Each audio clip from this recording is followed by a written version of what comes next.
Tamanino i le lofa malega le leo le tātou, tapa usili le langi le leivanga o le fiafi. Ia o atata fo i o tau le leia. E na ua whaasoro goto ma whaasoro sifo le la ilo na tau fiafi. Ia i le whaapopoka o le tautua, whaawau o le Blue Wave TV, po le Blue TV, ma le porokalami o le tautua ia i le leivanga o le fiafi. O te whiwhia whaatalofa ma o whaafei loai, o whaalofa ma o whaatulima, whaatalofa ma whaamalo antu. Malo le pale, malo le tapuai, malo fo i le tauatai, ia wha malo fo i le whaatoa i le neiaso. I tiu te mga luenga, ia o le tautua lo tātua watunu, tautua upu, tautua tua vai, tua lima o le tautua afutoto, ia mai se fo i o le tautua matavela.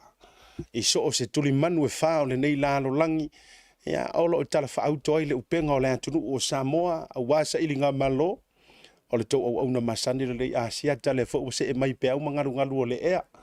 Ile amataka o le leiva yaso, aso ngafua aso ono le masina mua le neitu sanga o Januari. Loa felua se fulu ma le lima. Whaafitai le alofa ma le anga le lei o le tātou tapa au sili le langi. Ia ona o le o mawhai o na taitai mai le soifua o le tātou watunu.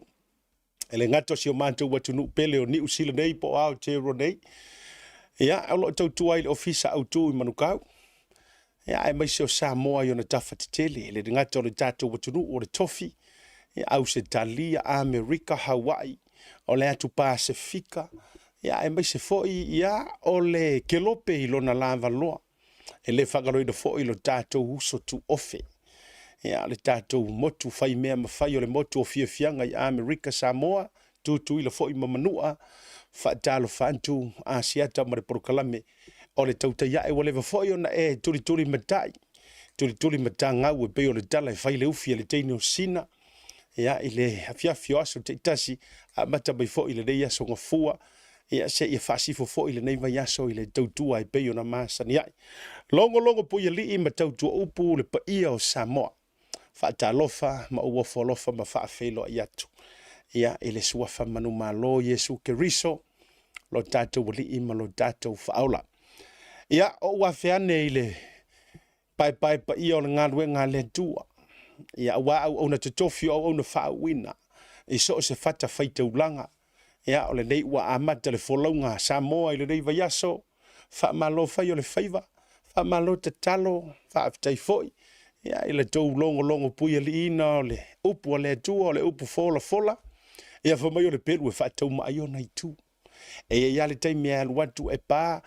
Ia, nofo le lei, ia, ma mili e tangata ona manua, matalia. Ai e fo le kaimi aruaku pā, e pi e toi fiti mai, e teia, fo le pi e pā, e le papa ko e fiki mai. Ia, ona e le i ready tangata taliaina. Ia, e alua tu fo ia, pi e pā fiki. Pi e pā, pi o le fiki e le yoyo, fo le aruatu sau. E pule ale tangata ia le anga ese uma ele e fatin le fasino mai le tusi pa ia. Ma le tuofo ele fa fo ele na lulu ia i fatu. O ele o tangata. Le ala fo ila lea e mafua ia na fa mai o le taimi e sau le pelu o le upu e pe o le mai o le pelu e fatau mai o na itu. Ia e sau fo itala le tusi pa ia fa mai o le upu le tua e fatu sa ina i le meli ma le suasusu. No inga e sau fo ile sikai me mili. Ia, o le si taimi e saufa mai o le pelu, o yo le upo le tua e pe yo le afi. Iyo e ai. E te lea, vaenga o le natura, o le soifuanga e fatusa inai, le upo le tua. Lo winga e tau mai i. E fua i le tua inga ele po le o nga ele po le tangata. Ia, male ready o le tangata ua iaina te talia inai, upo le tua. Whaaftaila, tulo, i lau whainga ruega te tofia, ale tua. Ia, mo tau wharetua, me se fwoi whionga i pātele, ia, ma le tua inga sā, ia, ma so se tau langina lava, o le whaafia ngainga, e pikopo, prestene, ti a kono, a ofso soani, o a ma tau langina, wha misionale, wha uta lai, ia, and so on. Wha lofa ma whaafita yatu. O le ua tātou au lia, masapa itali le nei urua iaso. Ia, o le nei fo i vaiaso ua amatalia. Ona, sau fo i leo lau whaatalofa o te fia le lau wao sina.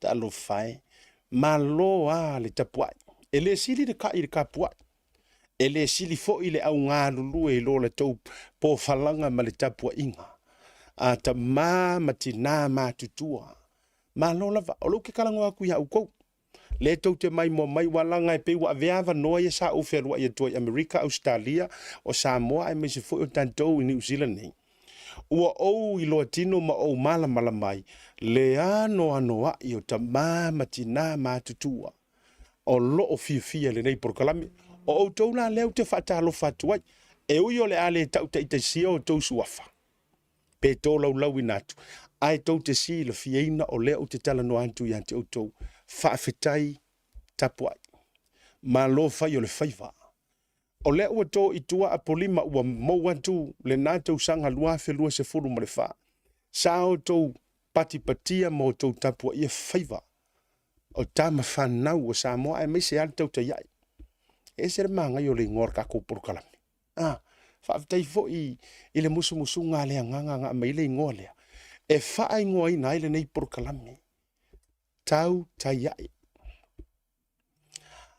e ke lea kaukai ai o le tau tai sili o lo kako wakua o ia o le kapiteni sili leo folaunga no winga o ia mafua yo na e whaiva ai antu mai le tātou wanga nuu ma le wha Samoa o le tapua inga o tau mātua mātutua le wa e manu whaiva ma lo lea ma o whaafita iatu mai le tae leo le loto a siata me sor porkalame le nei ma le pulenga whaafita ia o le tama ma le tina matua lea e mai mo mai so se tafalava ia mai leo se kako paki mo na tātou mātua mātutua iyo mai sau po le leile nale o omi mai lau like ma lau love share le tātou porkalame e mo moli e le tātou whaafetai ina ia tātou mātua mātutua ma le totele ia wo ma paanga ma e o le tātou porkalame ma lo lava walanga tila le alofa o le tu iyo ia a ua tu mati e le tou lango le nei au nanga a le Blue TV ma le nei porkalame o le tauta iai e nau le loto e longo pui ali e nau foi le loto ina ia moli o atu i o tau lumanga i luma o tau TV ia o a uma ia tūlanga o awala o fisota inga o loo mawhai o no tau maua mai aile nei porkalame e le ngata o lunga o le YouTube a o lunga foi o le Facebook e tau longo atu wai mea o loo tutupu o mea sa tutupu o mea o le a tutupu o mea o loo tutupu e kou kele o sila fia inga o lai kukupu ia male ano i o mea e tau tupu o le tau mawhaingale nā le tātou porkalame wha malama ia ma tu lima e peo le tala e whai vai tu lima tu ia i o tau ainga ia mai se fo i o mauta malawa le nei tau tua ia awa le lausi la fia o mea lai tutupu ele ngatala o Samoa ia o nei fo i New Zealand Australia pe fo i America la tauia a matanga la nei tau sanga ma lo le folau a matanga le nei vaiaso ia sanga ia ne ai o le tai ia awai o le mele o ia le ando le aso ma le ando le vaiaso ta ilo le ando le malo si o le kise le masau le ia le ando ma pe pe kukusa so le wa pe fo le pawa ya ma ko New Zealand no ta sa vuta ita ya malo ta ma fo pe ele ni pawa e pe ngi ku ya le va fo ngi pe a ko arma ko piko o manuru fa so le si piko e piko rute ya langa kile manuru ya e uyo le ya e tupu a fa yo pe pa Samoa fa ilo atu ya tatu Samoa o le fu e pe pa ya ma ko New Zealand e se mai la ya o ele e ma fuana pe ona ua umare cash power ya ai o follow fa ma talo fatu ya to yes o le o to back tatu por kala me masani nisi fo ilantou na tu fisili me tai mi o le malolonga asiata o afe e ko e fe mesika ko por kalami io la e ka o le olanga le o le su ma le olanga le o le fia ilo ma le mea le o le alu e fe se fe au ngofo no morki vi le so ato le anga lava le olanga e ave ai o e ma wo ma mai al tu e ave ai chulo O le mea nei, ia, o tātou Purukalame, mai mau e fwoi pe ana iei se mawhaina sau sui tūlanga i lesi taimi. Ia ai ona o le tātou whai Purukalame, e uma ona whai tiu te wha Purukalame, ona oso le whai tiu te wha mataitau si ainga, whai fwoi tiu te wha le, fwoi le wha le kale sia. Ia male ngoa yo kako kiuke, ne mele, ano lofa maia. Ia, whai maku mai singa mangoa si whai aingi si kiuke. Ai, ua tātou iai tūlanga ma ale o vaenga o lo te tupu mai lo tātou watunu. O le ala fo ilea ilunga o le Purukalame se taimi o le nei e fiafi. O le ata pātou lia ili tata. Nisi o ila tau e ilo lantou to mai e whaamani no ina nei nisi o mata upu e pei o tūlanga i mata upu tau le tūla fono. E awharwha, ona au kolosi la ia, e ui o lo whainga ruenga le sunga i leli ilo ia. Le sunga ia sauni se leni. Aina o toi pulu nau wa ile nei asu. O le tatitia uma yo uluma i meli. Ai mai se foi o le ka ua foi o ngai ngai mea. E te ilo tu te sile fia oko. Ua makua ile leia ia mala ufai kau ngau menge yo o Criminal Act ma me o Constitution. O te tau le aru fue avesa ufa aloia. O le ua matua i fai ia usi kaki i tūlanga o. Ai mai se foi le la tausanga ma le tausanga yo na tu atu. Ai wo manatu. E tā pāpea ia le lo ia le tātou Purukalame lunga o aso tofi te tasi. Ia maaso le vai aso o nai suinga fo ila ia leo le ajai le tātou Purukalame mo le nei fo i tausanga. Ai ani mata upu o loo tutupua ili taimi lava lea ma o loo felesi. O loo fo ilele o loo vevela. Ia, pio upu manga ia nga o le vevela i lunga o makeki. Ma o loo tutupu. Ia, ona tā pā lola ia lea. O le sunga i leli ilo ia. Ese mai tātou Purukalame mai sani lama. O aso tofi te itasi. Ia ena ona wha fesilingia. Se wha lau te lenga ma se wha maninonga. E peila ona iai na ona au highlight ngā tunga. Ai tau te tāpena mai iai. E leo toe mamau. No ina tau te atu le malo longa foi mai. Wha whelo ai le sunga i leli ilo ia. Ai na ona au tango e wha tāpena i oe ina ia maua le leile mai ngola uipu kofi. Awane e toe ngā sema e toe whaasau wha i le leila. Lalo tamaiti tu uli tama mo e solo wha lave lave i ante o ilumo le TV. O lea ua manino au o whala i le tūlanga fo i lea na tūla i mai lea so freile na tenei. I le fionga le minister o whaatoanga.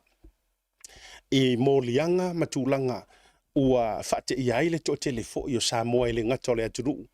Ia o Samoa i o na tafa te tele. O lea la ua ta oto i lango tonu ma ua malama yulungalu e tusa o le press conference. Ia po o le live whaapitoa lava ia sa whaalau i loa mai ai. E le na molia ma whaia i ai molia ngale fionga na minister whaatoanga sunga la au le mali e toa. Peita. O le valala lea wa uto e tapa ile sunga i le li ilo ia ina ia maua so na se fulu su 5 minute lunga le Purukalame nei. Ona o lea e hantangia mai tustusinga, mai Samoa le media i Samoa le newspaper le observer. E whaale o fia le komisinga. Ia male makanga ruenga o leo. Maybe o lo iai marifinga ngalo le mingi ska o leo. Langa o lea au mai le artikolo le Ministry of Police. Ia a kako wo le Ministry of Police. E le mawhainga kako whaasele muku inga le mingi ska ai oso sa o le komisinga. O lea antangia mai le tustusinga ma whaapea mai. O lea waka pāse fisosoangi mai le loia sili. E fisosoangi mai le maka upu lea. E le o fia i le kali mai male au mainga wa obey your conditions.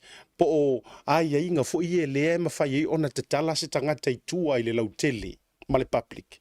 E le o iai langi vahenga whapena o te tala ina i tua. Po o ai le sa o lotonga o le fionga minister whatoanga. Peia ona manino mai.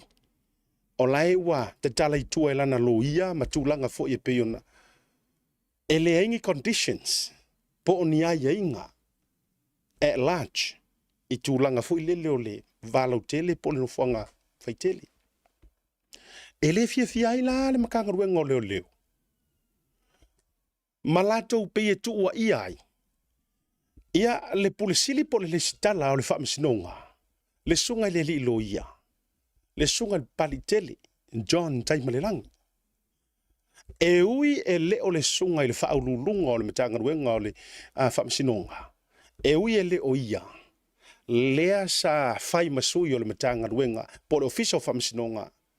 E au mai ai tua ia aia inga mo le whaasa o le tuini po le talaina fui le tua. Remand. Matulanga fui whale tula fono. E le fia ila ia. E akangia mai. O le whale i eri komisinga o. Walanga i le whaia mai. Po le ale tū leia leo i le mea lea. Po le ale ngau a leo e whaiangi e amatua tau ai awangi koe malanga mingi ska. Ka hau fin koe kalangoa ngaka. Ka hau fin koe alulungo le ea. Ka hau fin. E o koe koe alulungo makeki. Ka hau fin me wa pi o mea nai mana na o yei leo. I amatua tau fia ma whaai titia. Ia saolo tonga po o aia te tau stangata. O lo i se morianga. O lea la ua la kou wala au le lo ia sili. Wha mole whai mai sau fuafuanga. E ke fisoso ngei, e le o maanga ia mea re whaamasingonga le au mai. O lea ua pei wa koe whaasanga i ai. Ka ke musu e whai lea kala, ke ufek fui la kara lea, ai ke ua re fia meri kua kele. E mana tua, o le whaamasinonga. O le pos. Pe aku se siku. O le whaamasingonga o le pos. O le makangaruenga o leo o au nga. Ia. O tau e whai malima, o e whai mele, o e whai mele. Ale ua koe complain le au nga ilonga makai. Ioi. O le ua koe complain le au nga ilonga makai. O lai whai mai le tala. Lai te tala saolo tua ele ini vaenga. E tau pā pui ai fua. O le vaenga lana le ua uta pā i le sunga i le li loia. Manu o fele sirka ko maka upulea. O le lai pe ia tangia mai. Sa fesilingia le Samoa Observer. Le lava tulunga le artikole. O le artikole tonu alia. Le nga o ai loa ma le newspaper Observer. E sa ili se su e mai se fina ngalo walanga o le sa awei le fionga le whaurulunga o le mtakarunga whamasinuna. Pa asirisila mai. O le tuatu ifo le tatu wata mua wha mole la vaina i toi wha manino tuai. Le tale mua le sunga la aule mali tua. Tuatu ifo. The Ministry of Police has requested the Attorney General to consider imposing a departure prohibition order. Kuse prohibita i whaasai ngai o ngā whea luai. Ia le sunga la aule le mali tua. Malanga i whafo. On the Minister of Agriculture and Fisheries, La'auliliwa Dear Schmidt, who was charged with 10 counts on Friday. O le wakangi a kūri i le Attorney General. Wha mole. Sila ifu. Pele mawhainga e koe whaukua inga re whaamasingonga.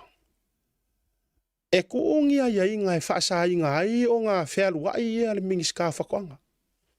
Ka fiolai. O le ale mea lea kau whaafefefe i longo o le whealua i ale.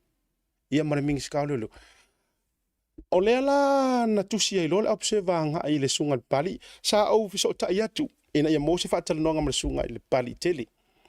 Pe ta yo no tulanga o la fa to ato ai to nu sa mo sa fai malanga tu ma le o fetau i o fufuang o le taimi ia matulanga fo yo lo pisi ele sunga. Ai sa fa tanga mai ele sunga ia pali tele por fa ulunga. Sa o requestinga lana respond. Le sa ia talia ina ua fisiringia el Samoa Observer. Sa avatama telenoa lea mo via email, ma o taro sanga inai. Pe ma whaio na o obtaininga se copy o langa respond le sa talia. Ia ole me fo ilai mali e sa mo ilau whaafonga mai. Ai kau kele i okuru malolonga. Ia e se fo ila kali lenga, le kari kuskusianga ave ia iele fionga le whaurulunga por sunga le pali. Le kari lava le kasi le wa koe sen mai le tatou por kalame o le tau te iai. E se fo i mea ia wa kuskusi mai runga. E se le mari e. Ia po le alava. O le pe au mai le tali ale, o le ua tusi mai ma reporti mai le Samoa Observer le tali ale whaululunga. E fōringa mai whai mai le whainga o le tali. o lae puipuia e le whaurulunga le whamisinonga por sunga pali. O lae ngake ku e puipui le mingis ka whakoanga. Now, ai nau nau tango e prifatu ai mana ia langa o leo la sunga ia sauni na te e sau for kamalea kangoa i le whaavai o mea. Ai nau nau uwhai atu. O le tusinga o le article le au mai male emaili leo wo obtaininga. O le kopi la vole emaili le sa au mai sa tali ai anga i le observer le fuuto au mai le tauta iai i le Blue TV. O le manino i o le tali lai au mai.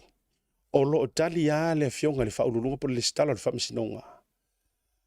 E lango ina a iainga matulanga na tuusa o loto ai le sunga ia tofilau o le o lo acting le taimi sa away mai ai ia le stala. E tusa o ala o le tula fono o lo o ilalo o le criminal act luafe se furu maleono. Ya e wakale i luapo le ale mea lea wa mafua inge mea. Uyo lea. Ya ufa pelo mafufau. Sa o kala ka meki fu ile lea korkanger foi popo. E sa o kala la ka mo move ile le kanger foi popo. Ore maka upua o e faisi umika o ilalo le urure. Ore mafua ngala le o manantua. E sili ale a ami o le sunga le loia. E sau e wha manino mai ma wha malama mai tu ai ngā terminology e wha le tū la fono. E le leifo i e manino ai, le mataupu. A o le fesili ai kuaku. O le ale mafua anga lea ngau ai le komisinga o leo. If not, maybe the Minister of Police le loa po le mingisika o leo. O le ale mea lea ngau e whai ai. Ua mafua inga ngau e matua tau mia. Mamakua i loka le saolo kongo le sunga le mingisika o whakoanga. Ala le mele whawhiwhiwhi wanga lea. E o le travel. A o menge yo risk o travel e whiwhi kaka fo ile ke uarua kuma saungo fo iai whafo ile koe fo i Samoa. A o le mingisika o whatoanga. A o matua nau lava. Ia le maybe e luk whaku alanga e le lo por komisinga por me o le mingisika o leo. La ele me wakupu. Tato atu malolonga. Hoi mai. Whawhelua i sunga loia ia sau. Paunga mama whaka ko elise ka ko t-shirt te whaia.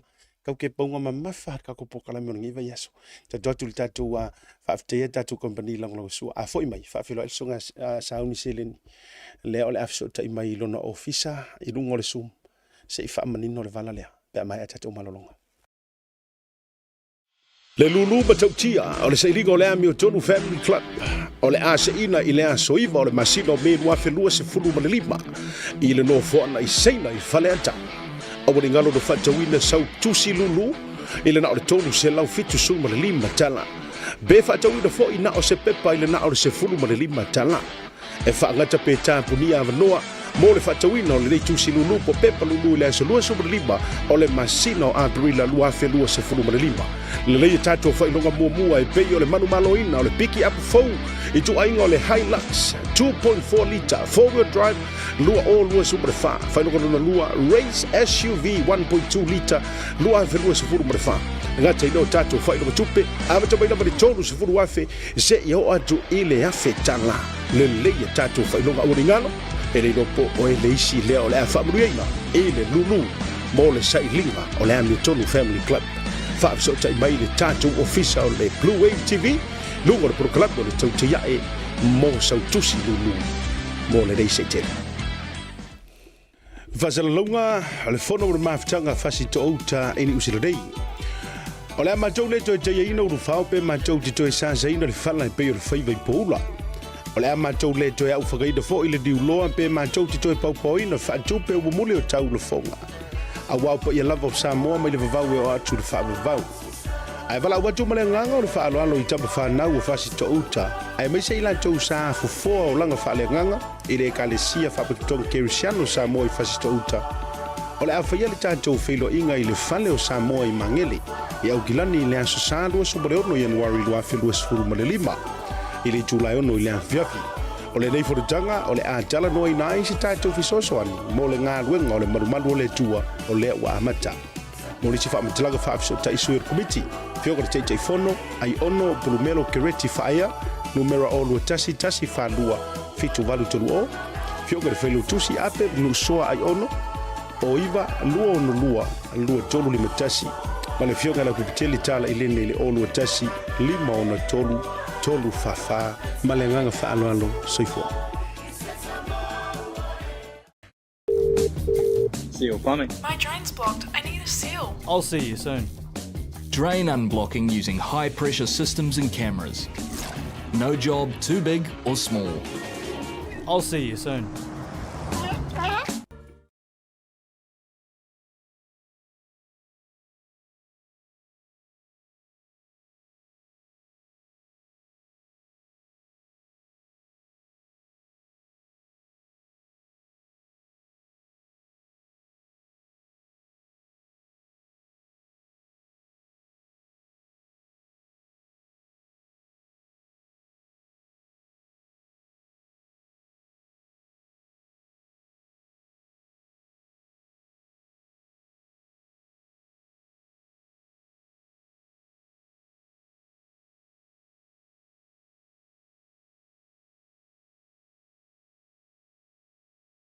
An abuse of power le whai leo leo.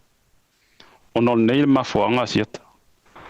O le makanga luenga kongua leo le ofisa kongua le sa kaunga si kai leo leo ai le I proceeding e chachia le mingskao whakuanga whainga whaiwa. Sa kaunga ask I le liko opinion a le official lawyer sili.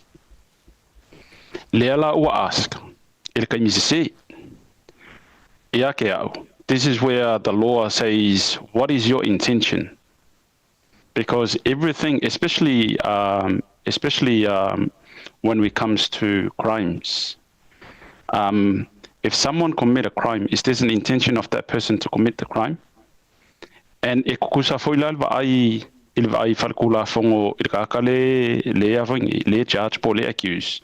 Ma le intentional makanga luenga ngalainga lako le inga charges being a mailing ska o pako angam mafainga faiva e le charges so o le ala intention nga lainga lako avea ia morianga ngi yala auli. Is it because of the rule of law ma follow ai, or is it because was personal vendetta? And okay lo foi au e pe e hash ke le pa ka ko fa pe on makanga luenga leo onga ele faya however many police officers or those who are working under the department pe fia fe pe selau fia ele ma fainga la ko faya manga fayunga. It's only few people le faya fayunga le. So ol me mali ngokalangoa I had a meeting with some New Zealand prosecutors I Congo and they were asking me about this case in Samoa. Male lako view o ngai kangakangi ka Pasifika ngai loie nga mako mitangi. And ile lako view wa mako ai abuse lava ele official leo a Samoa.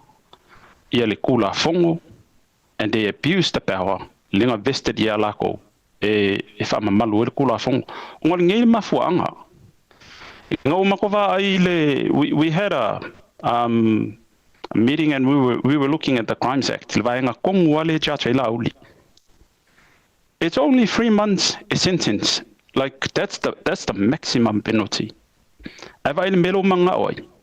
Restrict the liberty or kangaka, which is another part of the executive. E kukusa umale levola yai yale kule ila auli male kule ile oleo. But why they doing it so hard? Now, leola wa ask le official lawyer sili. Ele ole official lawyer sili sa kaunga si kale le view ole ale ile inga charges ya lauli. Pe ua kakau. Ongo ngei ole sima fo anga kaunga si kale view ole lawyer sili.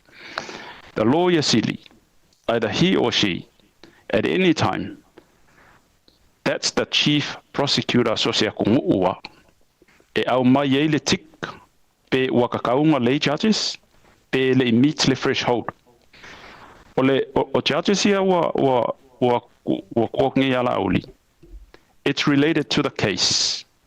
Le makuai fefeua yama makuai ngefu akola langi o kangaka o maliu. Now, afa pengi o le mafau e mai le viwa loya sili ile charging o la uli ile fasalanga e koluma singa pe fa pe approve o la guilty. I fa fefea le cause o ngi dramas and all this gossiping o le soi fuama le ola o maliu. Has they ever think, you know, e koe fo I ala o viu il kangaka, because that's the beginning of everything. That's the root. Ale ye se mafau fau fa pea. E faingi so enga ale lapa evidence, so evidence. That's where the police that's their job. And lela waka mafai e siki le loya city. Au mai le kali ale CEO of Ministry of Justice le ngova ko yang ngi. Ola sa le ale fa mala manga le CEO. Because that's where you have to apply the letter of the law in its full context. Afa pela ele fia. Oila kong fa masingo po ila kong I makanga wenga enforcing ngar kula fong. And akong se kami nga kule lungo le Criminal Procedure Act lenga mention el CEO of Ministry of Justice. Levaing section more I think or section 95 power on adjournment. Lesa woi le pui a defendant who has been arrested or detained under a law is brought before a court or a remanding officer for the purpose of bail. Kilia ia ale ole court. It's a remanding officer. Le faingon fa yung le remanding officer. Like alongo mai le section iva. Kilia le lay factors irrelevant le decisions as to bail. Ole mea la kau ke mafau ai. A fa peo kula fongo nginga pasia le palemengi o Samoa. Sa ingia le aon malo Samoa ma avea makula fongo Samoa. O ai la e yeilinga luenga le o le whaawinga ingo kula fongo. It's neither the police nor anyone else, it's the court. And what the court has done is to go on the letter of the law. And I'm not saying all the court in terms of whamasingo. But e kukusa le malusi anga wharakula fongo le whamele iwanima. E le court, ma le remanding officer le ngawhaia le peo o la uli. And these are the factors. So ole me whai laukala, o lo whai kiu. Because ang whapea nge e seek le view o le Attorney General ile amakanga ele I whaia decisions e judge la uli. I'm sure the Attorney General will say ele mai mauri kai mina nga molianga ko kom fai moli ai me mua o inga publishing al comments le wa fa ki o ngiga o le melo ngalo ele is risky allowed o le risk o ye anga espe 99 ngai ma ko fa mangingo le mai le section eva le Criminal Procedure Act 2016 I factors e kakawai onga peyo le kangaka in custody, bail with conditions, or bail at large.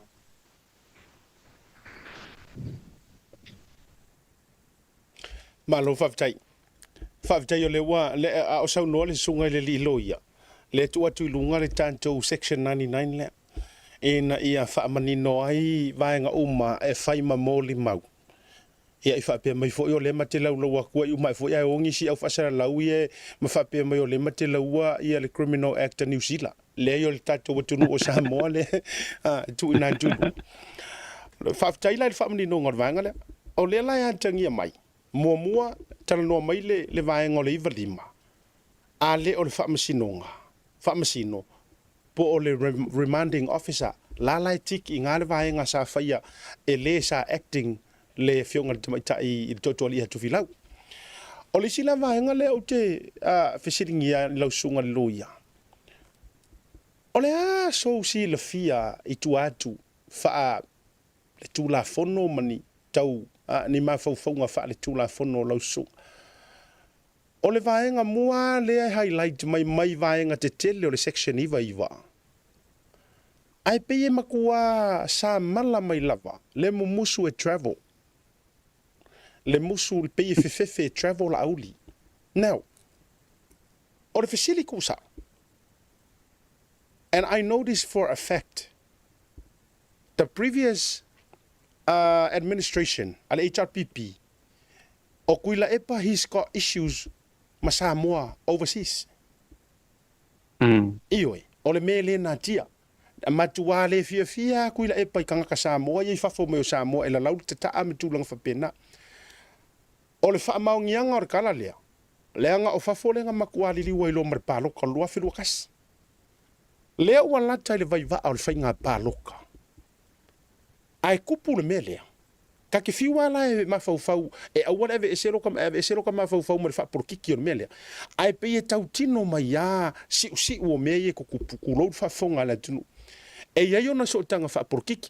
A o le foi wa tatala mai tua i tūlanga sa o le tonga i le ise me kau wha pole hei fua o le fionga le mingiska o le whainga malo le so.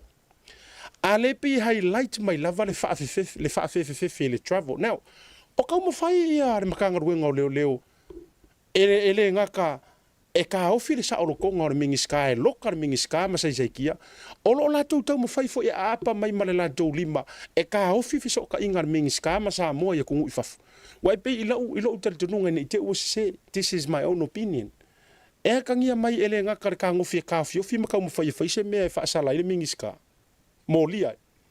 Ai pe ia tangia mai tua le mana o komisina ma le mingiska o leo. Awangi ko yaru mala auri fafolanga o fafole pe kele mai maro si anga. Longo winga o fafo fo yo mo mengi kupe e alo lo fa mai ko kongi ai lo ya. Ora so. Ora asa o e sila fa ale tula fono I tu tu nei mea.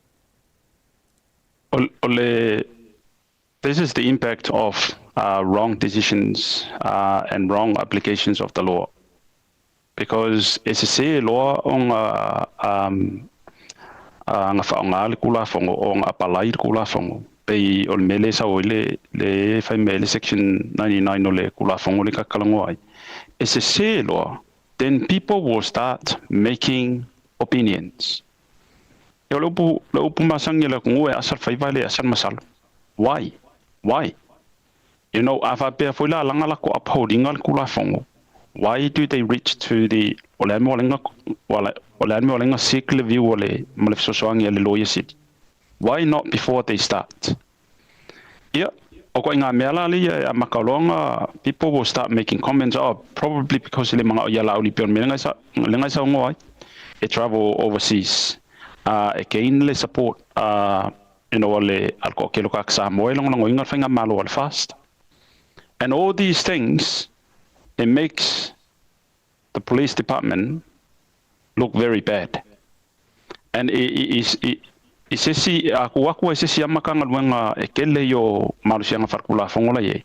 O makanga luenga leo. Ai leo la ko faya unga e akangia mai it's so political.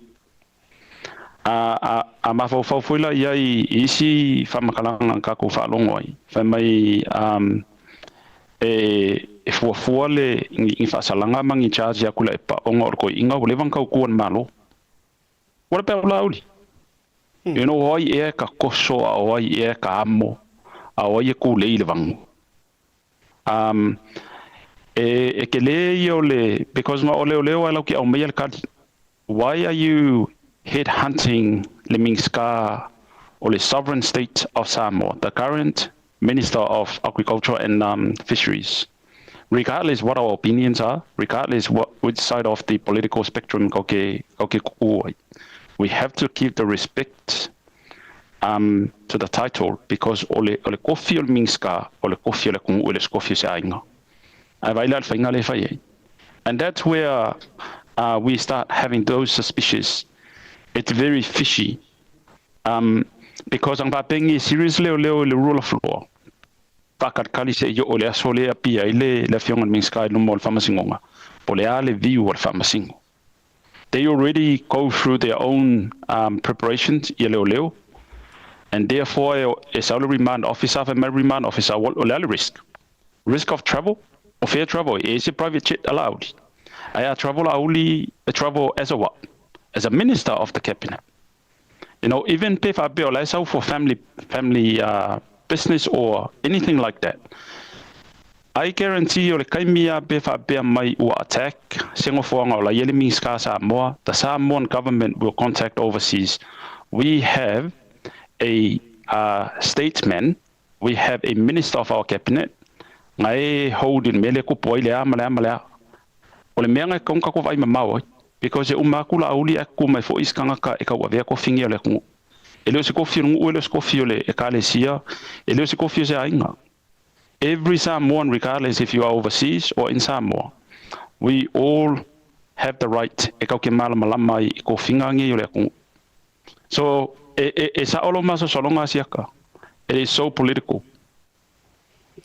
Malo fa'afetai e leo te maoli tavanoa ona o lanai tulaga o galuega lenei a fiafi o leu te vavaai atu i le tali lea ua aumai e le fa'aululuga o le fa'amasinoga suga le palitele John Taimalelagi o lana tali sa tustusia sa aveaga i le ina ua fesiligia o ia tulou e le newspaper observer e tusaosona finagalo i le fa'asea lea ua avatu o le matagaluega o leoleo e fa'asagaga i le latou matagaluega o fa'amasinoga o le foi la ua taulimaina le tatou ofisa i nei le kopi o le tali lava le tasi ai e ai nei vaenga o lea o te mana o e fesiligia ai lau fa'amaninoga mo na yo tatou tangata faitau walanga e ai leina mavai leina o upu fa'a le tulafono e ono se e tia ai le malu o le taitai au ai ave se ina ai i le fa'afoga maua le tunu o lea au mai le tustusinga lea au mai le observer o le whapea mai o lea ua tali ia le whaululunga o le whaamisinoga po le stalo le whaamisinoga sunga ia pali i John Taimalelagi. E o ina mapuipuia le sunga le au le mani e toa. A o leo te whaitau atu le tali tustusia lava le tasina au mai o leo le tali le kopia le tatou ofisa. O lea e tali sa o le fionga i le stala. E na te lango ina le whaai unga lesa impose le conditions lesa te tala ina e lana assistance po lesa suitu langa o tu ue ia le ofisa i Samoa. Le fionga to li to filau sina whaapui. E na te lango ina ala mata iala o loo sapela mai e le tu la fono e peo na e tau tolo longa. E iei la meia SSI. O le au mai le antiko le au mai. E pia tangia mai e tau mai tangata. O lai au John Papali i ala auli. A o le imeli le au mai ua whaamanino mai e le sunga le stala por sunga John Papali. E lei ma se mea o whaapena mai i o le imeli. O lai na te i o e ina le whaai unga whai a le alona ofisa i lalo te te ingo te tulafo. E whauna e whaamanino le vaanga lea. Me mo moa siata a vai melan tupu le so la sotofi po las falele no arrestia po wa molia ya le fionga i le minsta ele I through voice media and the media is not even questioning le official leo ai se anko le fakanga ngai mako le la wo so mai le Samoa observer punga I all official famasingonga a vakur kali el CEO makwa isipela kwa el CEO kula fongo okay there are two things John Papali John Taimalelagi, he is a lawyer in Samoa, Mangisila. And on the other hand, he is a registrar or a CEO of Makangalwenga Famasingonga. E leo kali Papali I le request ale observer. Ilunga onga ia o se lawyer or defending as a client. He is giving the answer based ilunga kula fongo o lo o ka ia inga luenga Famasingonga. Because ole section iva lima ole Criminal Procedure Act 2016 na Samoa. Lai mention ma yai peonga ngfai kawaku. Brought before a court or a remanding officer. O ile remanding officer. Ole officer mai le court, ole kangaka sa mai le court. A le va pela ile va kua ilumo se famasingonga e sa ole remanding officer. Lai famakala ko Papali it's how he defends the rule of law. And that should be the title of the article. CEO o le Makangalwenga Famasingonga, Pali John Taimalelagi, defend the rule of law. Linga process ai le peiola ale sunga minska. Ai le wafai mai. O defend le CEO la uli. we have to keep reminding people Lauli is a minister of the cabinet. Yes. And the cabinet of the sovereign state of Samoa, the independent sovereign state of Samoa. Because we will end up are we going to address our states people like that? So esa all le positions al CEO. Ainga kele defending a foi. Even though he is a lawyer, but he's using his knowledge as a lawyer. Observer legal reasons leanga fa yailinga wenga alanga officer. If a lay person look at that heading, the article, it's like, oh, is John the defense lawyer for Lauli? Now, no. John was giving the answer to defend the rule of law and defend le kula fongo leanga fai luafis furuongo. Ele fainga malo lesa ye momo. Malo fa tayo le la fa manino le vanga le wa peno te fayetu. Ngumia. Ya fa pe ila yo tangata. Ol vai la lu fa kenkengi ai te tau na fa manino ile antunu. Le yo lo tu lava le CEO. E pui. Ma tausisia le official fa msinonga ma le muri ta ia e ala ta ia la mai o le tula fono o sit fai u ia nga to lo lo fionga e o te lo wa ma na va fo ina nei fioni ole tasile nei officiali langa wa nginga ilunga o manatu wai fo ina nei pe mai la le antunu o le officialingia ai na officiali ese tasio tu sitala sinia ile taimi o le press conference fo ipo o le live ale sunga la au le male topo le fiona minister o fatoanga ina o fatoa mai a mai le taimi fo isa fatino ai mo lianga me tulang fa pena o fisili la le sa fisili ia autanga vai tipi autanga vai tasi fo Sydney o tusitala ma fa peatu pele o tau ma fo faula le fiona le minister fatoanga e fa ma vai ia ona o tūlanga ua tutupu mai. Ma tau whatu sa tūsai lai le kai mi mua le koru se lau mōri anga fo ia le sai ai mua ia ma le tūlanga i le o tue tau whamari, e le tau tue whamari noi nei la tunu. O le la lau fisilia tua i lau sunga. I le legal advisor fo i po le tūlanga o le i lau sunga i le loia. O le aso fina ngā loi lea mata upu. Ai o se mata upu o le na isau no ne ia i le tua i ngā Max o ia tu ai ngā mōlianga whapene. Ai pe ana ave mua i le loia sili, le lope vakua whape bel loia sili kongi i whafo mea ngā orkele o le lapisi. Ai la ofisili atu pe ia i lau sunga. E ono o ai i le nantūlanga. E ono te tau ono o i le nantūlanga, se tūlanga whape ono whamawai ai le minister, i lunga o ni tua inga whapene i ma le mata upuata o toma iei. E mai sofi na ngano. I think le fisili sa compare ile vai kaminga ia la uli le paki al HRPP le ngal se ai mal kamila ngai e makwa SS ia situation o le situation mo nga se la uli ya kia I read from outside he could not breathe makwa ile and he couldn't trust anyone il pakinga including the leader of the HRPP le kami or for the government HRPP, and it was his decisions. I let the process or kulafongo go through. Given therefore ingo omurianga sayai, aliko kilo ingo mangal mengo omurianga. Eloloko mal moanga e papa o mal moanga ngai luma o Samoa il moanga langa kongi el court. Il facilita le website ai pe foi auxiliar les kuskala Samoa pe wole kakaunga resign le fiona minska o le kali el visitinga o le ka okoma le palmia because o le palmia o ngayeri poki ya minska. And what I meant by o le kali el visitinga ka okol palmia e avea le fakongunga minska I expect your resignations on my desk whenever, or just I am not expecting you to resign. Elema se senga mai ngai ngusila.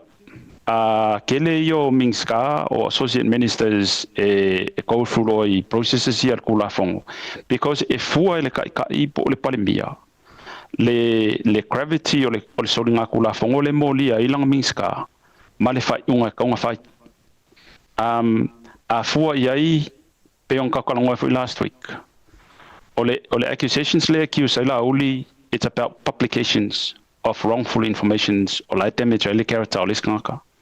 But we know publishing articles it was already a public information. So if a legal advisor will basically se advisor se lawyer the situation there. All analysis na kung fail lawyer.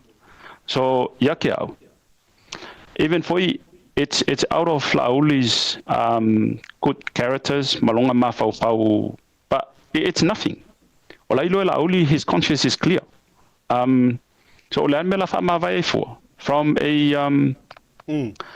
from a charge lengi merit. But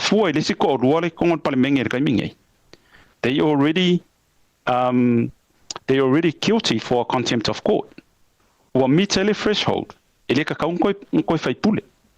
So that's a criminal charge.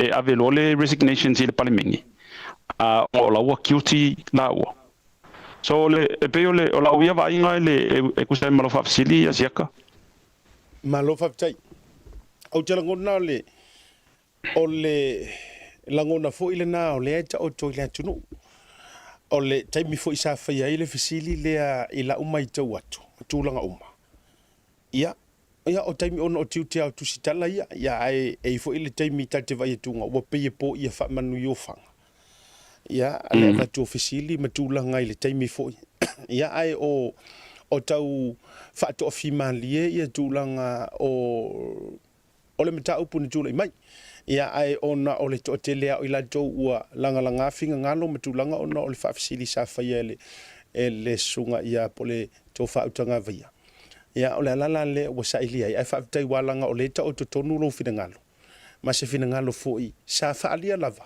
ele fionga le minister ele aso lava le ola na live ia tatia lava ile a kapeneta o lo ta o ia aur kapeneta le toma tai pale mia malana kapeneta ia mani fautuanga foi e o vatu e tu sai ia ai o le mea manino mo le vaenga mala le sa fa manino le fionga le minister o fatuanga ele tai fito nai le mama fa le kama se fulu le ma le koru se lau mo na tupu le na fe ngai mai ia ile taimi fo yo le HRPP la to wia ia ai fa tai lau sunga le lo ia fa tai te le lava ia ua manino au fala i tulanga i mata upulo do winga la e atangia mai lava i se ofina ngalo fa ai u ele ai ma se me o fa le ton wifu le fa ai unga conditions will pay you le sa tu ina mai ele matanga ruenga fa msinonga sa o le tau ngai le ta fa tala nonga le fiafi. If that's what the law says, well, blame the law. And olesi mea siata wangale kiao. Lauli is innocent. He is innocent before it's proven guilty. And ele ngala nga mafapea nga wakanga resign. Ala innocent. Ko ai law wa guilty lauli ngo malfa ingal court. So those arguments will have to be presented in the court. Ngai mawhainga, mai whai unga le court. Ianga ko awhai whai unga mulmuli. Be resign, be le resign. Malo whaptai, jere whaptai malo wawnoa. Na tau mawhai sau so ta inga nei le awa uli. I le i Samoa i tūlanga o le kapeneta ma le whainga malo. Ia i tūlanga fo i o mata upulawra li. Ai o lo o maua maisa o reporti mai Samoa. O lo o whaia le kapeneta li teimile nei. Ia se i tātou tulijoli me tai pēr. Ia ai pole ha foi se unga o lo ta o to iai. Ia le tūlanga o le kāpeneta. Ia ile nei taimi mana inisi o me ta upele ingi maka upu. E ono umai fo i o le tātou whaate ia i tātou. Ia i tūlanga o le mata upu lavne e mole nefiafi. Ia whaavitai, ia alofa te lea tu. Manuela nefiafi le usunga li ilo ia. Tai lava, manuela hoi la fiafi. Pāse fo. Pāse fo ina. O le na ua mai alvaenga mua. O le isi tātou whaatala noanga, e awhaloa le i tū la lima, ona whaafeiloa i lea o le fionga ia vui masina mua. Ia po le fionga fo ia tia. Ioi, ia le fionga whaasina ia antole a foa. Ia ua umi fo ia soe le itoi maua se taimi lungo le tātou porokalame. Se i whaile tātou whaasoa lau tele mata upu. Ai peon o whai atu. Na tau fiso ta ia tu nei. Ia i le tātou malo i sa mo se tau au maisina. Matanga ruenga i se ai me se fo i la. No tau tā pāse whiringalo le fionga le tamaitai minista o whaamasinonga. Ia ua tau sa ili atu iai. Ia ai peitai. O lae whaamalulu ma mai ofisa o tele o minista. O lae whaia le kāpeneta i le taimi le nei. Na i tū la wa te atuolo o wha waulava. Ia si i tātou talia. Po le ala foi ai si tātou breaking news e through mai ai. Ia e oso atu la veilungo le tātou porokalame. Po le ase tū langa i ta oto mai ai. Ai tātou atu malolonga. A foi mai. Wha wau tātou porokalame e wha tali ai. Ia le koneti mai. Ia le fionga ia vui masina mua. Po le fionga ia antole e foa tia. E lunga o le tauta ia e le ni vanga o le fiafi.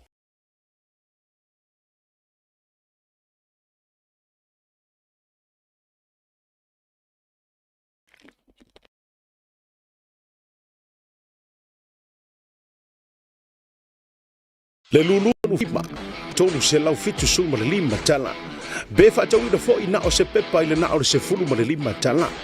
E fa ngata pe tampunia vanoa, mo le fa tau ina o le nei tusi lulu po pepa lulu ile se lua suma le lima, o le masina o abrila lua fe lua se fulu ma le lima. Le lei tato fa ilonga mua mua e pei o le manu malo ina o le piki apu fau, i tu ainga o le Hilux, 2.4 liter, 4-wheel drive, lua o lua suma le fa, fa ilonga luna lua race SUV 1.2 liter, lua fe lua se fulu ma le fa. Ngata ino tato fa ilonga tupe, ama tama ina mani tonu se fulu wafe, se i o atu ile afe tala, le lei tato fa ilonga uringalo, e le nopo o e le isi lea o le afa muriaina, e le lulu, mo le sailinga o le Hamiltonu Family Club. Fa'afiso tai mai le tātou ofisa o le Blue Wave TV, lungo le porokalame o le tautaiae mo sautusi lulu mo le reise tele. Vasalalonga, le fono o le mafutanga fasi to outa ini usila rei. O le amatou le toi taiaina uru whao pe matou te toi sāsaina le whala e peo le whaiva i poula. O le amatou le toi au whakaida fo i le diuloa pe matou te toi paupoina whaatu pe umumule o tau le fonga. A wau pa ia lava o Samoa mai le vavau e o atu le whaavavau. Ai wala watu male nganga o le whaaloalo i tapa whanau o whasi to uta. Ai mai se ila tau sa fufoa o langa whaale nganga i le kalesia whapakitonga kerisiano Samoa i whasi to uta. O le awhaia le tātou whilo inga i le whale o Samoa i mangele. I au gilani i le aso sāndua subare ono Januari lua whilua sifuru male lima. I le tūlai ono i le awhiafi. O le nei forutanga o le ātala noa i nai si tātou fisosoani mo le ngā luenga o le marumaru o le tua o le wa amata. Mo le si whaamatalaga whaafiso ta isu komiti. Whioga le teitei fono ai ono Pulumelo Kereti whaia numera o lua tasi whalua fitu walu tolu o. Whioga le whailu tusi ape nu soa ai ono o iwa lua ono lua tolu lima tasi. Ma le whioga la kupiteli tala i lene le o lua tasi lima ona tolu fafa malenganga whaaloalo soifua.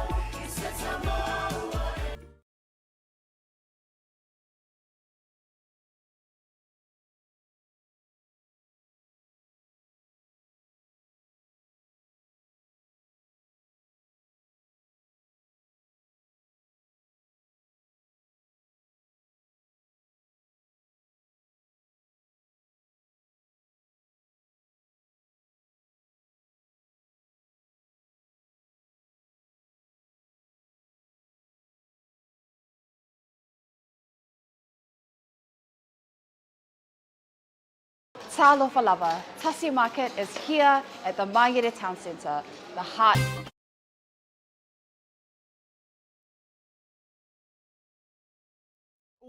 Se fulu ma le 5 minuta o te idele i tū la 5, afa le 5, ia ona mawale o le tātou fiso o te inga ma le fionga ia vui. Ia, po o le fionga ia tia, ia, o le afi fionga foi. Ia, tole e foa, ia, o le whaasina foi, wakele sua wharuka mano. Ia, a wale tātou whaasoa. Manisi o mata upu. Ai mai se hale tūlanga la walunga o loo tupu te tono si o tātou butiru. Ai mora si la fia Samoa. E pe ona lulu tātou malolonga, toi tamu whaia tu fo ili fiso te inga. O loo whaia le kāpeneta ili te mile nei. Ma e tasi leo mata upu la walunga o loo anginga i tonu ar ka peneta mai loiloina i le taimile nei. O le mata upu lava lea. Le ua moli ai le fionga le minista whaatoanga. Ia lono winga se ia lua rusua tanga o le vatele o le a whaila mfo i matatu tau mwhai e fisota ia tui Samoa ia pe mawasina a o alu wele tātou porkalami. Ia maybe e te iwa maua maisi tātou breaking news matulanga. Ia awa ia le tali ino le tele o maufisili walangalanga le nei taimi. Ai au tali ia le tātou fisota inga ma le fionga ia vui. Po le fionga ia tia to le fo vui masina mua. Sainga folava. O le tele o mata upu fele wo iai le whaasoa ai maise ale nei mata upu. Pe a tātou whaasoa mau tātou tatala le mata upu le nei. Pe ia on sau nore sunga le lo iana nei. E fiua e tauna na tutu langa whaapolo kiki. Ua taa ina matoso iai le mata upu lea. Ua tata manino mai lava.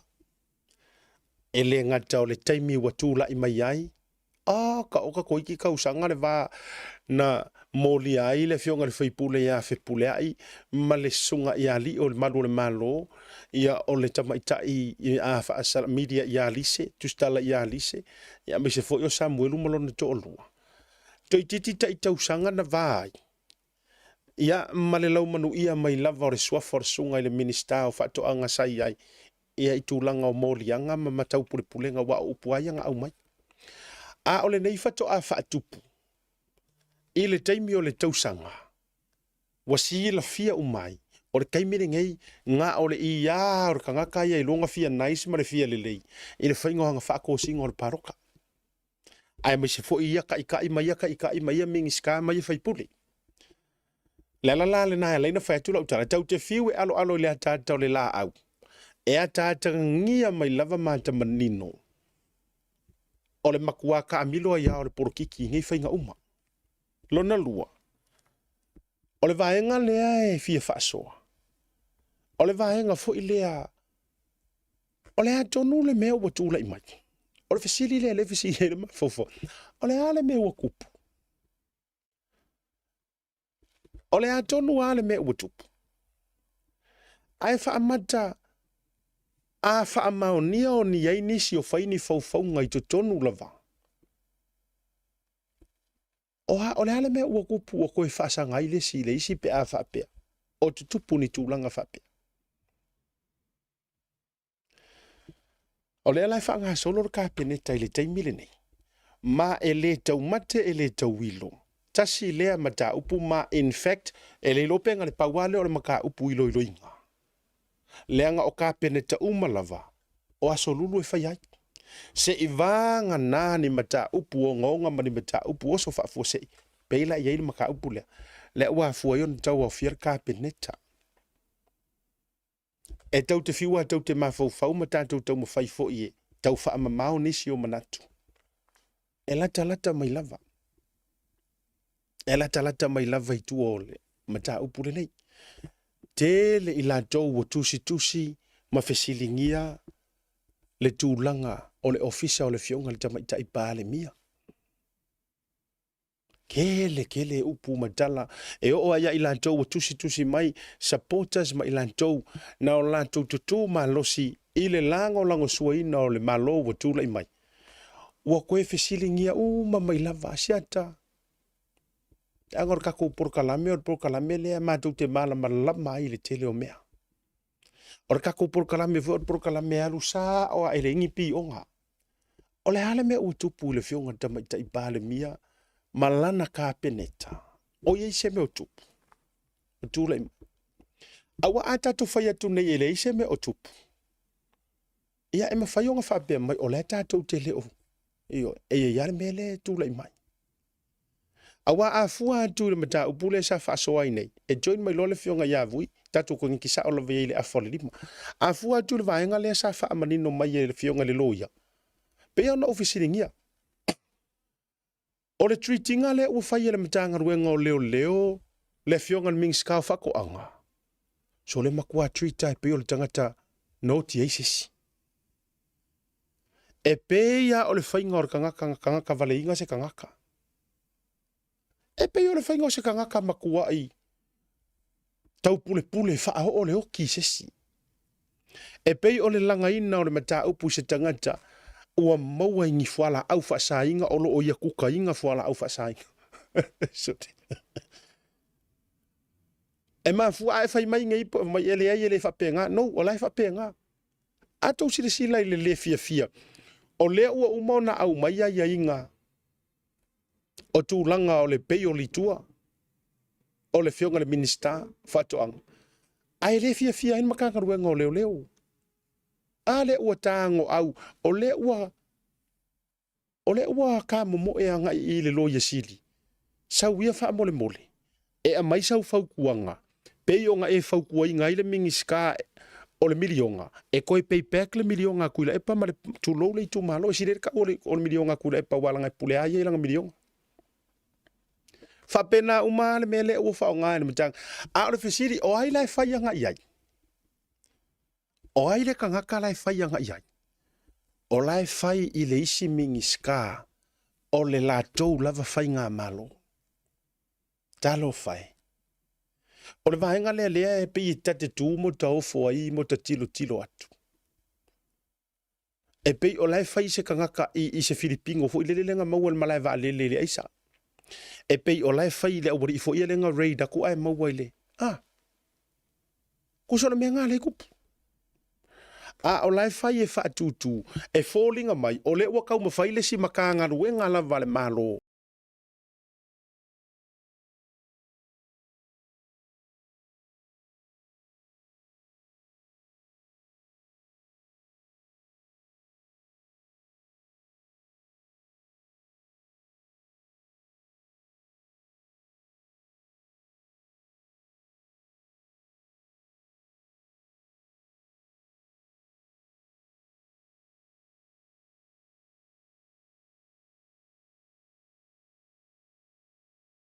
Pasolava. Ma fua isea. Le ai masesi na mawhaia. He was too powerful. E o a ina alu le wakango koe avatu le fasolonga langa e kaua. Le toi whaatepa o tātou le ngasu o re kai aonga kauasa e lea kamari. E o i le fionga ia parusalu e whaapo le lua le pulu wafi sa iai ka maloa. No can. E le ima whainga ngausia e se siku i le epa. Ioi. E o le fia vevela o ai lava. Whai ilangi fo i le wholaunga sia mātou whai pule si tasi o toa manu tō whare swafa. A siata. Sale i moa. E le i kai ngā kaumalu e lue. Le malosi o ka maloa. Ai peikai. E se ar kangaka nga sahu. O le winga le wotu e vatua le vahenga lea. A le wa ese a mea ua kupu mai kukongu.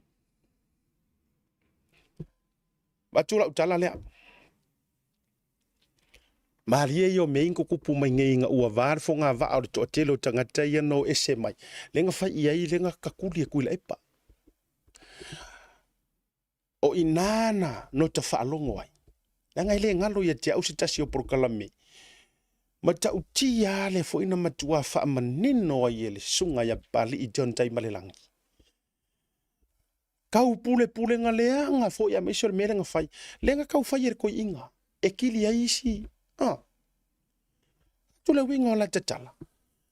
Whaamaka o le whaama ile a le kau so solo la vai kokongo nge me o porkiki. E tino ya e sau ai leo ia Jakopo. E fusi ma mili. Ai makua sema le leiso ukai mi e mantua i pingi ai. Pe a mawalo wa vango. Te lo pole wa fsota i wa join mai ia le fionga ia tia ia po le fionga ia vui. E ta ua tele. Le anga tasi le tangata wa leva au te lofo ina te moli mawina. Tele u tangata na nau matau ma faifo.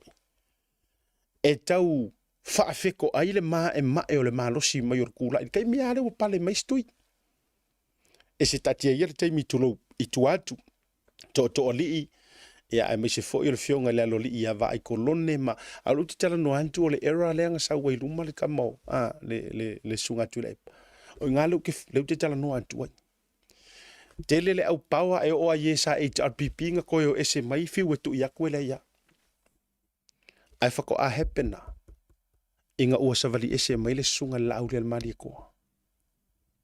Savali ese mai la auli al mali e koa. Lenga sau lo wha kūlu me lea. Ia masu e lo male au vaa. Ia ma maua mai ai mai la tau e toa wha lea na amata mai ai la vaa. Ia ma wha solo mai lo. Ana ona tatou atua li tama ia kolosi atu na tasi tatou adle tatou malolonga se iseki ai le tatou Zoom ma test le Zoom o le toe foi mai lolea fa felo ai na fionga ia vui e lungo le tatou proklame ia ma fa awa le ngai kirisi maka upu ke fie fesidi ia fa lu tele mai foi le fionga ia vui lungo le tatou proklame te ia ne fiafi ma le talo fa voucher.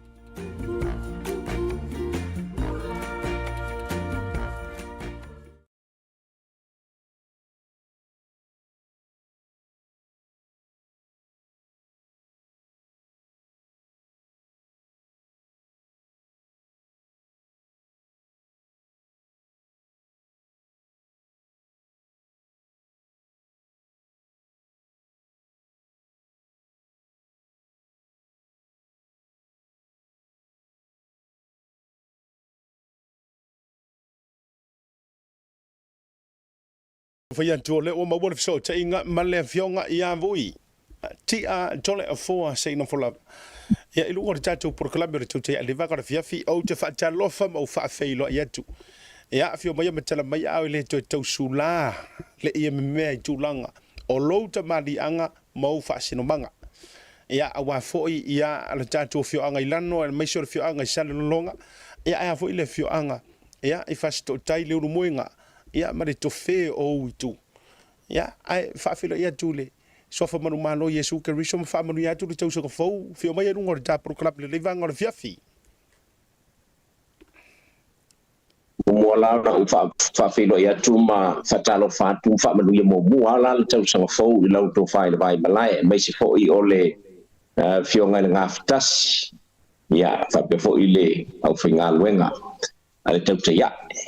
Talo fatu le nei vaenga o le afiafi le o tatu ia ilu na tau afiafi le nei tatu tunu i samo nei ia me se fo i o le whaafonga mana tu le toe anga i se whaatalo fa o le na ua umau na e wha te ale a whiloa ilu tatu tunu ia ma ua sopolo fo i ele tūlanga i pe o nei ei le whaamua o mea i matau tu sa i le vi inga malanga le nei o le tua a o le nei taimi ala tu ona masani lo le nei ia le ua mo tatu fo inga ma tu te ia el to fai a siata to fai vai malai ia mai se fo ole por kalama mai lunga ole Blue TV talo falama A jalo fa ma folo fantu uia mahalo fo ile pale mahalo le tau atai o leo wa e fio mai ia ina matanga le dei tau singa fo ia fa aftai tu fo yo faiva a lo fi ao sa fi tai tu ngai le nan tu sanga me se fo o lo tu upu ma lo tu tau longo ia e tu sai fo ole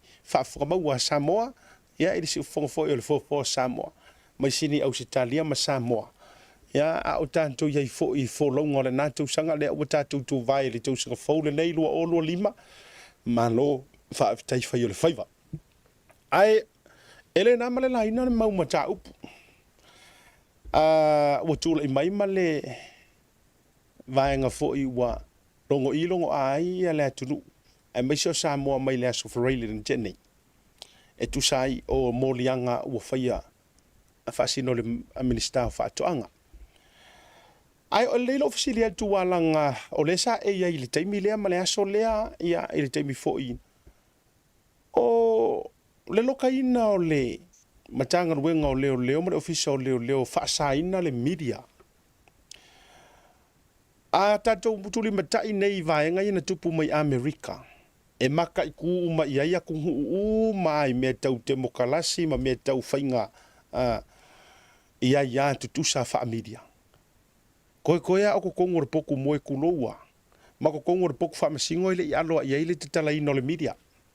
O mea uma e o I eile FBI e tau arrest mai le presidente wa tula inei a Donald Trump. I kaimi fo yo fai ia tūlanga o mō lianga o sia fo ita mali. Lea ia po lea le kau vesi mara kau fefe a ko supporters ma tūlanga uma. Ele iai se vaenga na vao iai fua le media. Ma makau ka fiofi ai ma sa ona reportia vaenga ia. Ara sa mai tau lea so ai me se fo i o le tūlanga. E pe ele o le avenga li I o le tūlo o le tangata whaakupu whaalave fo I lele ma tangata fasio tangata whaamoe na tūlo whaafongara tūlo. Mi whaona I tau sau noa mai le vaingo le aso lea. Malo pa te atu asiata vane whaafonga mai o le tātu tunu pe o nai vaenga lava lea o lea o lo matuala ngona I lea nganga o le whaanoa noa. Ona ua tu maa ua maa ia au ka mio ka ko. Lui ala vam talanga. O lea ua au whamatala ina e soli whaavae. E a fia whaavae o le tātu tunu. Ile tūlanga mana ngā yo inga sa whaia ni tanga luenga o leo. Wa a tātu fua iai. Ele na o le media na tāo fie whafo. Sa tāo fie fo I mātou o e na lango I le whamoe na o suwa I tai ao. Na ua ia ina ua savali atu o wai atu o lai na mai leo ia na savali ale iai o te alu te fesili iai. Ia o la fesili la pe e se au isi mafuanga wala io na tutu I le gate pe ila tau ni leo fai tuto. E te liena I tama fa mai ui ia. Si fia fo ia o le tūlanga e peo na ia e matu e alua I le usta. Noi. Palongo ai fatununga. E lo vatu le fatununga mai ai. Fatununga mai lunga pol fatununga mai lunga. Ia ai te lief mai o mea umana. Ai pe ona uta ua asiata o le vauia ma le tau fiofia o le autostala o se vaenga sili leo na le tala whengai. Wae te tau foi ona whae tete lātou le lātou mata whaioi ma lātou ngāioi ngā whai. Ina ia aua ne I masalomia lātou ngāioi ngā ele tunu. O lātou fia maua le tala, se tala ma te whaamtala ngā tusai. Ia ole nei tala pe I e whaate I ai uma tātou uma. Ia mei se olo whapeo na whaatinoina ele mata ngā ruenga o leo. I se minista o le kāpeneta o le whainga malo o lo sa whainei. Ia ele teite inga o le tātou tunu. Ia pe ole vaenga lea asiata. Ia ele imfaila na ufai ale I leo. Ia ele aiaina la utou wa lotou sio manga lea ua papuni. Ai tu te le aiaina la le itua la itai wa le itua la itai e a fo ie free aile me tunu ufewa I mal tulanga pene ia o tulanga lava le na le sa ia asiata ma le fafonga be tatu tunu. Ai pe no ufai atu. Ngona le fanono. Ia ona atatu o il fa vai o Samoa. E matua sori whaabaya ai ngai o inga sawhai. Ia ngā whanau? Malo whaavitai. O le tūlanga le nā whanono fo le matou vai atu I atunu I whafo. O a matua tau mia le saolotonga o le media. E mawhai ai o atuma reportia mai. Ma sei vai aku fo I le lalo langi la tauhia. Ia e le tūlanga ua tutupu mai ai ma whaamasingo aku isi aku ngu ke mukalasi. Po tala fea unga le whaingo le whaate mokarasi le tātou te pepese ai fo I tātou ia I Samoa. E tau ala mai vaenga ua tūla I mai. Ia, I fionga fo I minista ma vaenga whapena. Ai, nau whaafisili atu ua lewa fo ina e muli ta I whainga whaapolo kiki. Mai tau sanga ua tuana. Ia tu ua lewa na iei au lango I vaenga whaupufai ma tūlanga whapena I upufai o malo. Ona ale me ua kūla I mai lingi kai. What's going on? Ala ba watupu I se vai ngalo tele ma so fingal. Asiata ole fisili miliona tala fisili na wa fisili ai. Ole upumoni ai ole mata ila util ole mata upule nei o se mata upu e pei olo o ia se fa faunga. No upumoni ale na faingofia ia ona faamatala ia ua alfisili o le taʻua mai o le fesili e fesili ai pea le mafaufau pe ai se ame ua o fai ai se molianga e faasaga ia laauli o le mali atoa e tusai o lona faamatalaina o se mea ua maeʻa ona faalauiloina i luga ma ua public o lala ua na ona toe tautalagia e le tagata le mea ua lē vaoga public laga kuʻu i luga isi kagaka ua umaga faikau ai le lalolagi atoa o fea la e ala mai ai le molianga o vaega ia le tatou te fesili ai o le fesili tele a le tulaʻi mai pe ua o le matagaluega e o leoleo ua le alu i luma aua alu tua pe ua o le matagaluega foʻi ua lē malamalama i tulafono o loo latou tauaveina e faatino e o latou tiute ma latou galuega ia pe o le fesili leva leoleo o loo tulaʻi mai ae pe ona ufai atu auia o loo lē malamalama pe faafefea ona fai le molianga o le defamation ia agaʻi a laauli ae lē agaʻi la i le tagata na avea i luga le post le aga o laua levaga public le makaupu lea what lauli was doing was reporting ma toe comment aiga ia i luga o le mele ua uma oga public ia pe lana ufai atu ai se ua tuā lē masino ua lē malamalama le tulaga e pe ona iai ia fua atu foʻi ai i tulaga o nei moliaga sole ua e tele a mea tulaʻi mai le mataupu lenei asiata tatele fai atu i se a e lē o moʻomia ia se mea faapea ae le agaʻao ina tigā le atunu e latou patatua o mea faapea a le mea sili na leaga o le toe foʻi mai o le matagi pe a le kala foʻi lele aua e ke agu agaʻi i le maka o le makagi e ua koe foʻi mai pa i o foliga o le mataupu lenei asia te laʻu tilotilo ma laʻu vavaai e ono toe foʻi mai ko kele agaka e lavevea ai e le gata e lavevea le matagaluega o leoleo ae faapea foʻi na lavevea nisi o iai i totonu o le a foʻi o le faufauga lenei ia i le gaga faaloalo malo faafetai tele i le vaega ua e faamaninoina le fo ua maninoi le faafogamaua le atunu o le isi vaega o te fia afea seʻi tafaasoa ai o lea na manino lava tulaga o le saunoaga foʻi lele a le sui palemia sai ai o le a faameʻi ese ia le fioga le minista o leoleo ma le mataupu lea ai o le a seʻi foʻi ai which is o kauke leʻi vaai faatasi ua tupu le mea e leʻi ai peina o se foi faae e le tau e foliga mai na ona taʻu le atunuu ai leʻi tupu ona pei e ai sesi malosiaga malosi atu na toe taofia e pei lava foʻi ona toe toloia le avatu o leoleo i fafo e suʻesuʻe le mataupu o le vaega la lea te vavaai atu ai o le pei e foliga lava o le aua toe foʻi ia le minista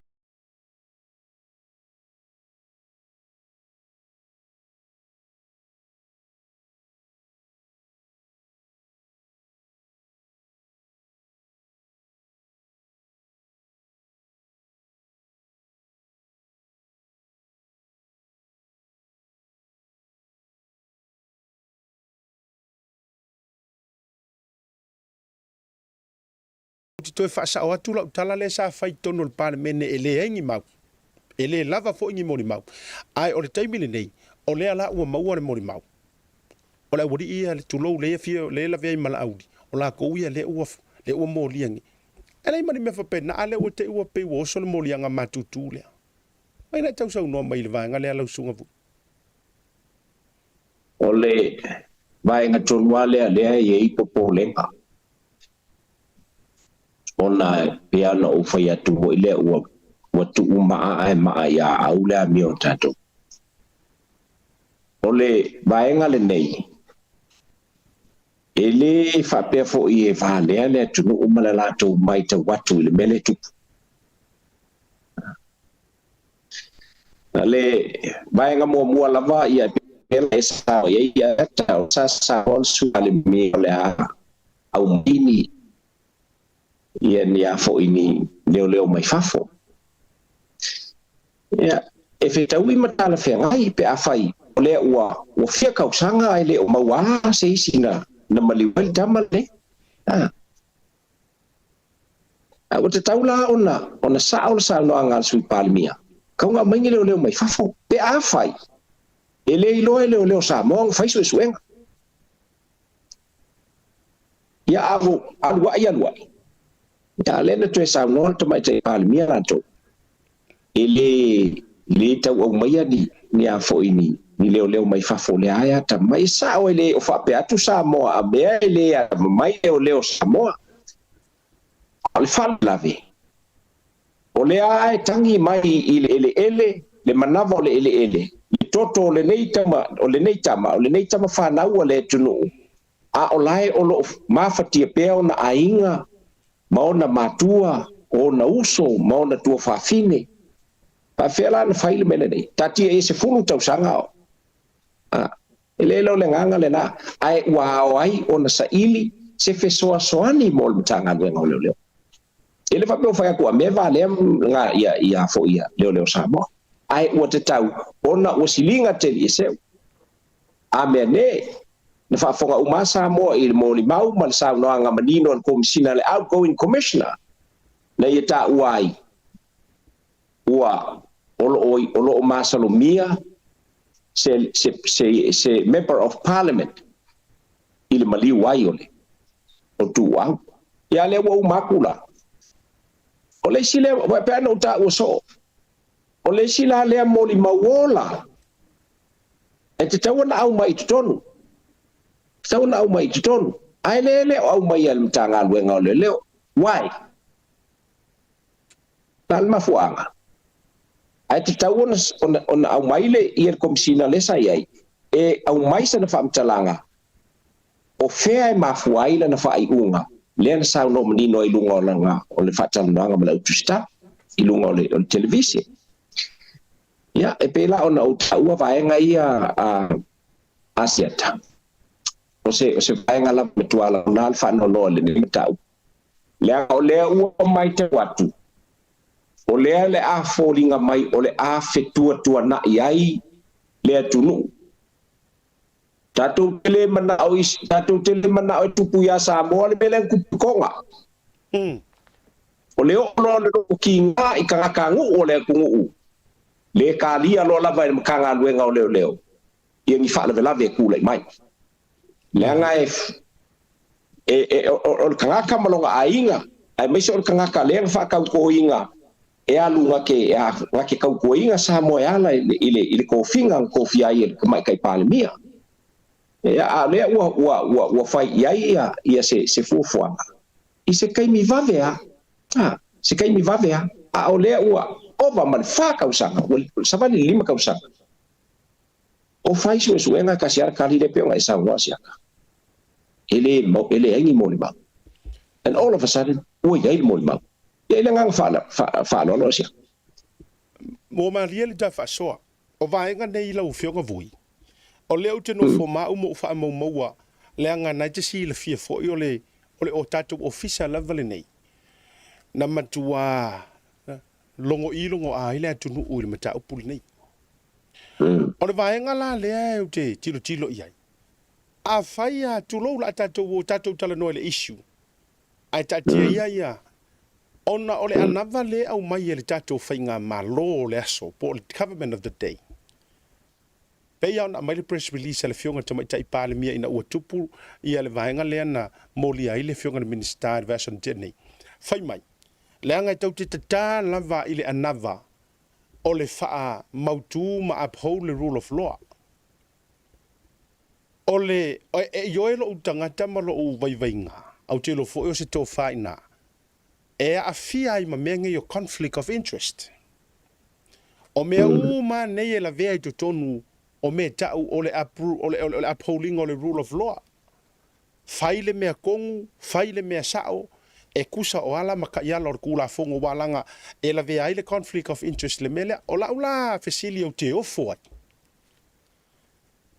ai se ala o le fa malo lo fa le ku ma wel mingi ska o leo awa ana fa pea la e faise vaenga fa pea e le so nga ngulu la ka ko le decision le u fai ngai ma le press release le wa mai ngai le official parliament le falling ma yes okay la ma to wa ta fiel integrity o le official ma fai nga malo ma ngai se la pasengi al fasili la a le o declare mai so kanga ka ngai e a inga le mingi ska o leo ma le sa ku ia le masalo mia ile la ver kamale e a inga e matua e le se kama a inga le ya e kau ili le fionga ia fawalo ia maili ai fepule ia le fionga ia limongi e makua ele se kama ia ko kele isi la ko so kanga ai nga se kasi so kanga le u tua lona lua o le o sau ilunga reporti ma o fa maunia la e fa inga luenga le to lua o le fai pulo fale ka e fa inga luenga le official parmia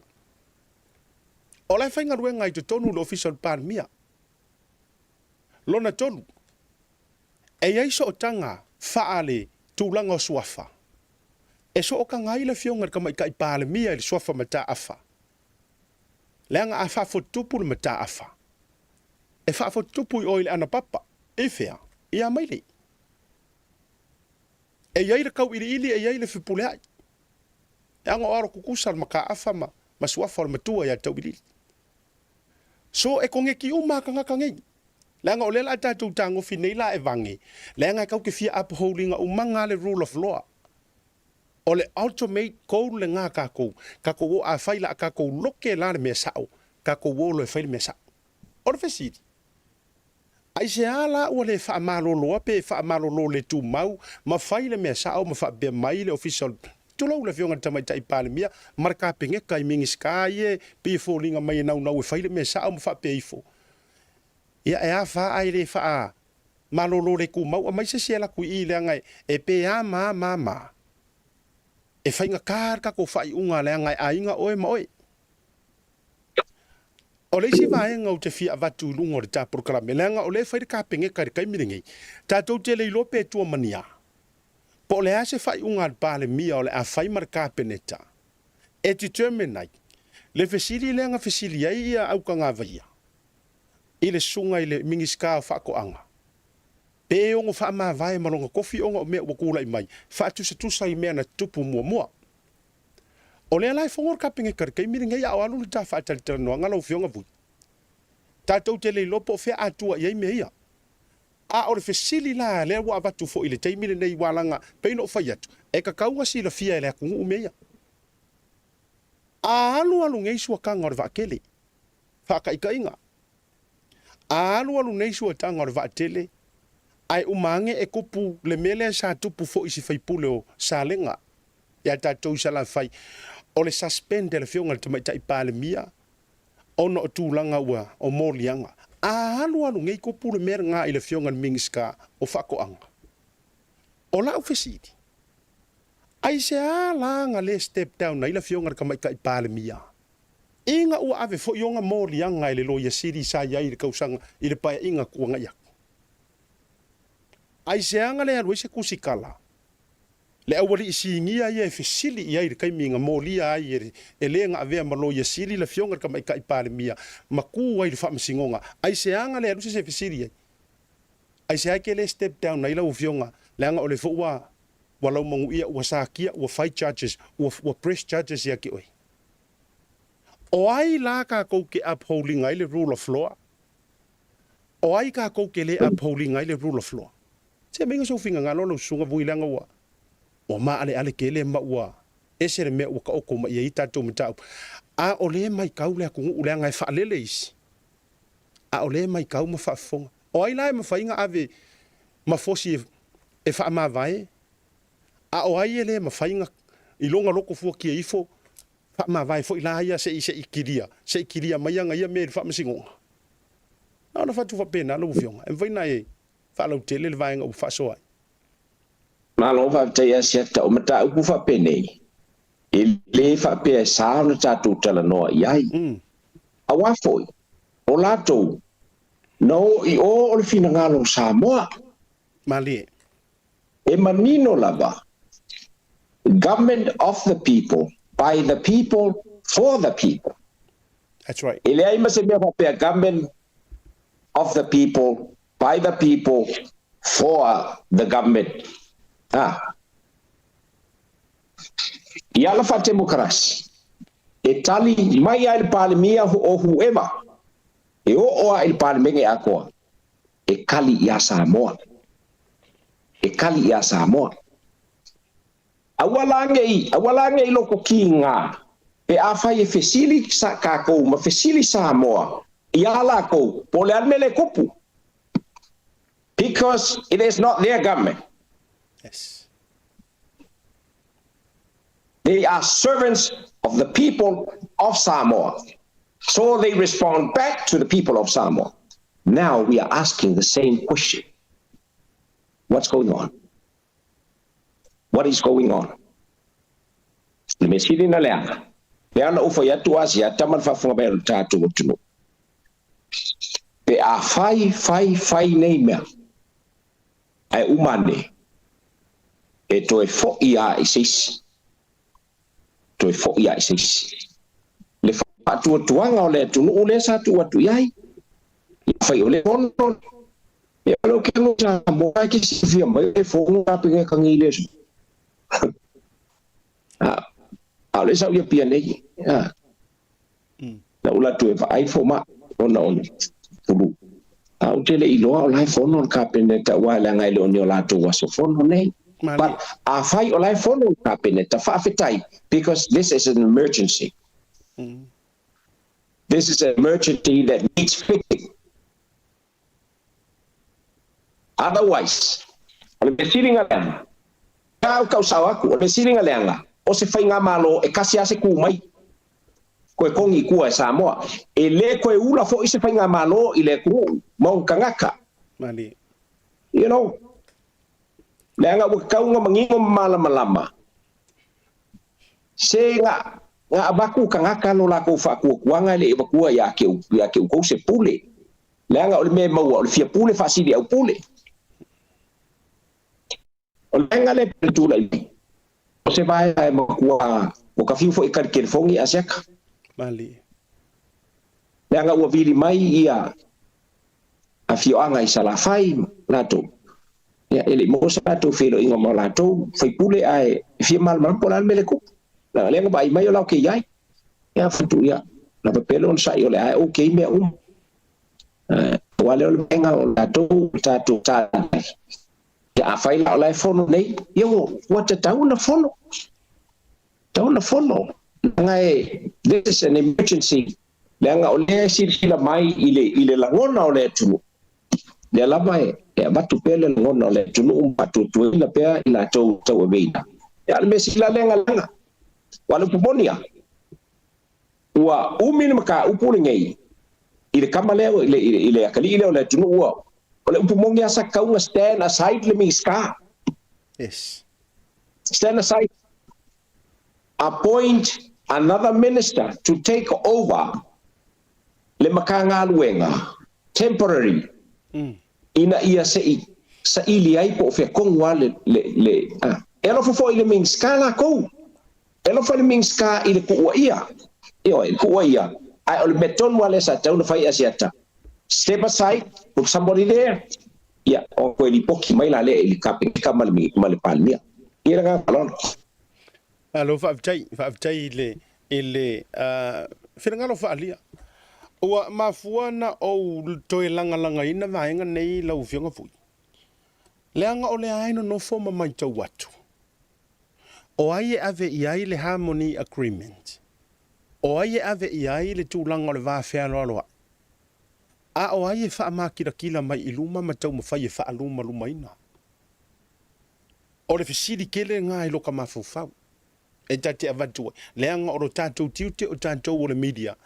O le vaenga lona whālea. It's the fourth pillar o vaenga whatemokarasi. O le ala avatu fo le tātou pitola au. Ai pēr no whai atu fo ina mata upulea. O le whaafika auringo me la kasi lea ua mamafi ai whai unga mawhainga tā ai me whai Samoa. O sootanga. Sa ua wakua mua isi au whaasoa. O le nā tausanga. E lua vaenga piko lau alunga mai vaenga I kele e mafuai. o ngā whainga kā ngā whaingi whai unga meo kongu. Mua, sokanga. Lona lua. Pe a whapea e eise me ke lele ke o wai. Le ke o la ai ka lafu ai se kangaka. Ia mangisi ro isi reasons fo ilele la iki mo maina ma mini reasons. Elengi major reasons. Ai ilo utarito nunga. O le lua lea o lea e mafuai. O ngā waku ko kongu isi e o waku o kauka kalasao. Ai ngā o ngā waku a i ko kongu peia o le furu. Pepesi a le furu fiu e whai vai ki polo e le vai o kuai malosia. Furu ua i loa. Nā le winga o le whamitalanga asiata. Ua te ia ia ua suia le tautinonga o le amio tonu. Le tautinonga moni sa whai. O le a o walu e serve lo ua kungu. To the best of my ability. Ai mai se lo kiuke, duty of care. Ia lo le tūla fono. Ai aruaku loa, ai va inga kunga o ka fiolai. Walanga o le me kupu i mengi o sokanga. Ele uma e nganga whale ko kongo le ofisa. Ai koe o mai koe whale i kua i moka malawa ma malai fongo ma moka kauave. O le mea ngā le kupu. Eoi, awanga ngā ruaku ai ko kongo. O mai, o ai le whawhikauri. O ai whawhikauri le kura i mai. O ai kakale, ai ka unga mainga. E kausonga. Pe anko pe anti. Ia vevera mai. O ile ai o ke le, o ke o le ai le ingi anko mangi anti.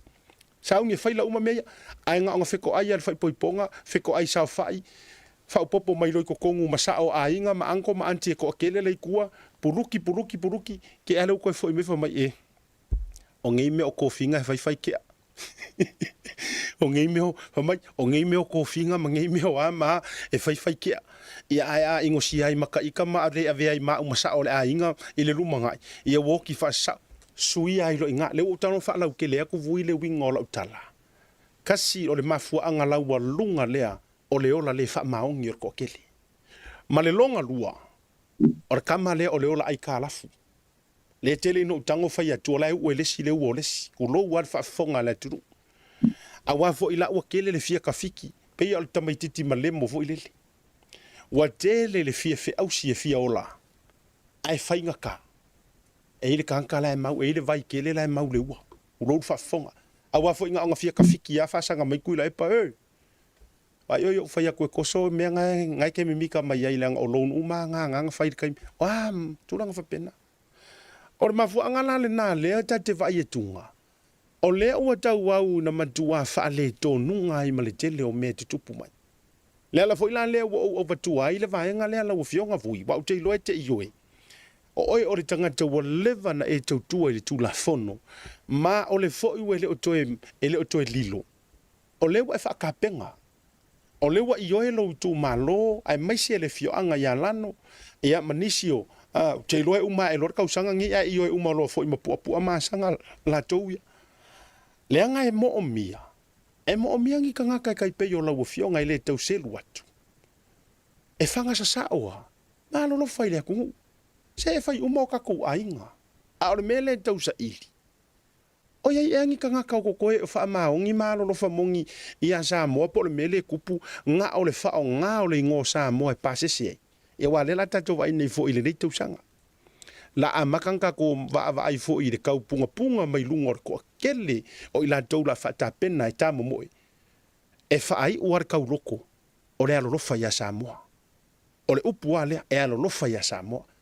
Nga kau ko mai fo i lesi ko kele le o ye ko kongur kai miri ngai le o ta va vai o le kau loko ale nga la ko faia a mai fa ko nga mau ke alo lo faia Samoa ka lo faia Samoa fer me o faia o le ale me o tupu e o vai nga le o te tango fa alo tele tu ile fa so a o tato ye ma fa fonga mau a si o tato o tunu ai a va tu le va no alo ia sa no mai e pa wala vai nga asiata wala vai nga ina ia manino mala mai te iwa o ia ile le tulanga o le vai nga fa pu fai le ele sele mau sa mo moli ile tunu malia la ai sele kangaka ilona fatino ina o le mau na mo moli ia le la o kula mai ngai ke leo le fainga al kangaka le nga o kaka ko le nga mo molia mo fa le oinga ia le kulanga o le fa mo le nei ia mo moli ile tunu ele o fai ngala le kulanga le vai fa fai la ko mai o kan ko foi ele se me o fai ngali ile a foi fai ngamalo ai o le fa maongi e wa langa o le male e ka ko pala pumoni aya sa tau foi ile minister o le silsila va pea ele fa pea tule ele mai tai palmi fa malu wo klo fe o ka mai kai palmi o ngol maka upuni o le la lo kongo ala portfolio ai maso ka marka kale o moli mai maria la lo fionga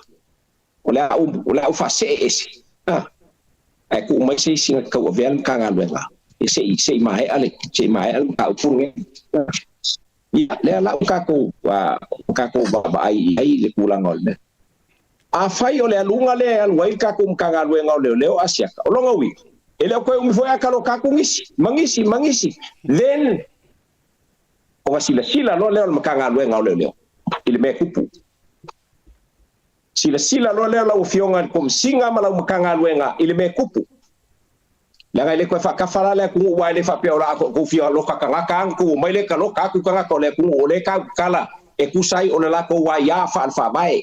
Remember this word that I kept saying, it's the people's constitutional right, because the highest law in the country is the constitution. Ile mfai la ko ka fio fia fa pe ko ke mai ka lo ka ka pe afai ka la ka ile mka upo lai open ai no ka ko nga mala ka ngoa lang lai kala mai la lo fa bai.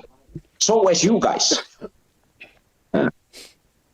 pe na fa ya tu asia tel fa mai ta tu ba ngale ne ole lei me uma ai afai la vai e saula ka ko malonga le fa maongi male winga le kulang ho fai sawa fai o la ko malo la ko inga kai mi sauni ile ai mai se fo kai mi ua o vala winga ai fai lo la nga upu lo ku malo lo ngu o kangaka o ainga ya ole awa lo fakingo la ko konga awalava nge ai se sio ka ko ku malo o se sio ka ko ainga po se sio ka ko ngu fa moe e la ko fai ngu fienge me ya ke no, everybody will have to. Ako wo isi mingska, ya ko wo ya mingska nga na laban kala wang isi wala nga befo lile kako. Ya le upale wala nga kufalo ya sia ka uleba ka ya por kiki. Ole upale ole failo la nga fai le mingska ya mga onga ka ngaka. Pe onga fai ya sa fai fa pe nga isi fai nga malo. Nga ono le fai mai le no polan me nga le nga lungi ka fai pule. Le no polan lei ngalu fai pule ia fai le mea mi kongu for the people of Samoa. Na spela mai lalo constitution. Ai le fa pe ngalu ka kai fai le me mga oi ka ka longa ainga mau fiu fiai le mea mi kongu. Wana pusawa. Ka lu la kusta ko I se me fa pe ka mga o ka ke sengia se me eu fiu fiai se me. Au ka qualquer fongi vidi maleo o mai ira officer. Ya. No kaku mafuanga bribery America le usa ka bribe pa o nga wa ko fiore ku malo nga I fai le me vale fai no I don't take that ya pero winga fa kalanga asia I lau fesili po ko ia ingi ka lele o ye afe mafe ka fa maongi ka ku una ye ai o pa wa lape pa elal ka I kai ni o vai nga filinga ye pela ona e sau no iai a lo kali konga e afe mafe kama fanga o Samoa fa maongi o la ku kiuke ma lo fa tai lo vionga vui ole ele se sa ole le lo so no e le ongi tanga ta fo I le va matuo sala fa ye pe o le tala matematenga a pule le ite male mali to le ano yo tama fana o tamali yo le antunu o le tula fono a lea na suia mai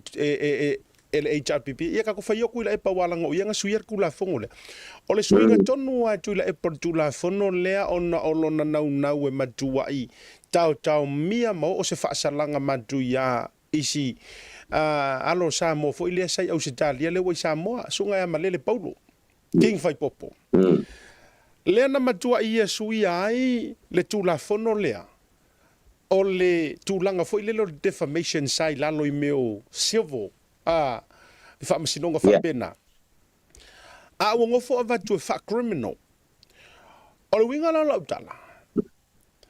Sali loi mangaku fa pe ai ole a umaloa nga olo nga le fia iskama o king fai popo tu lo le suafa.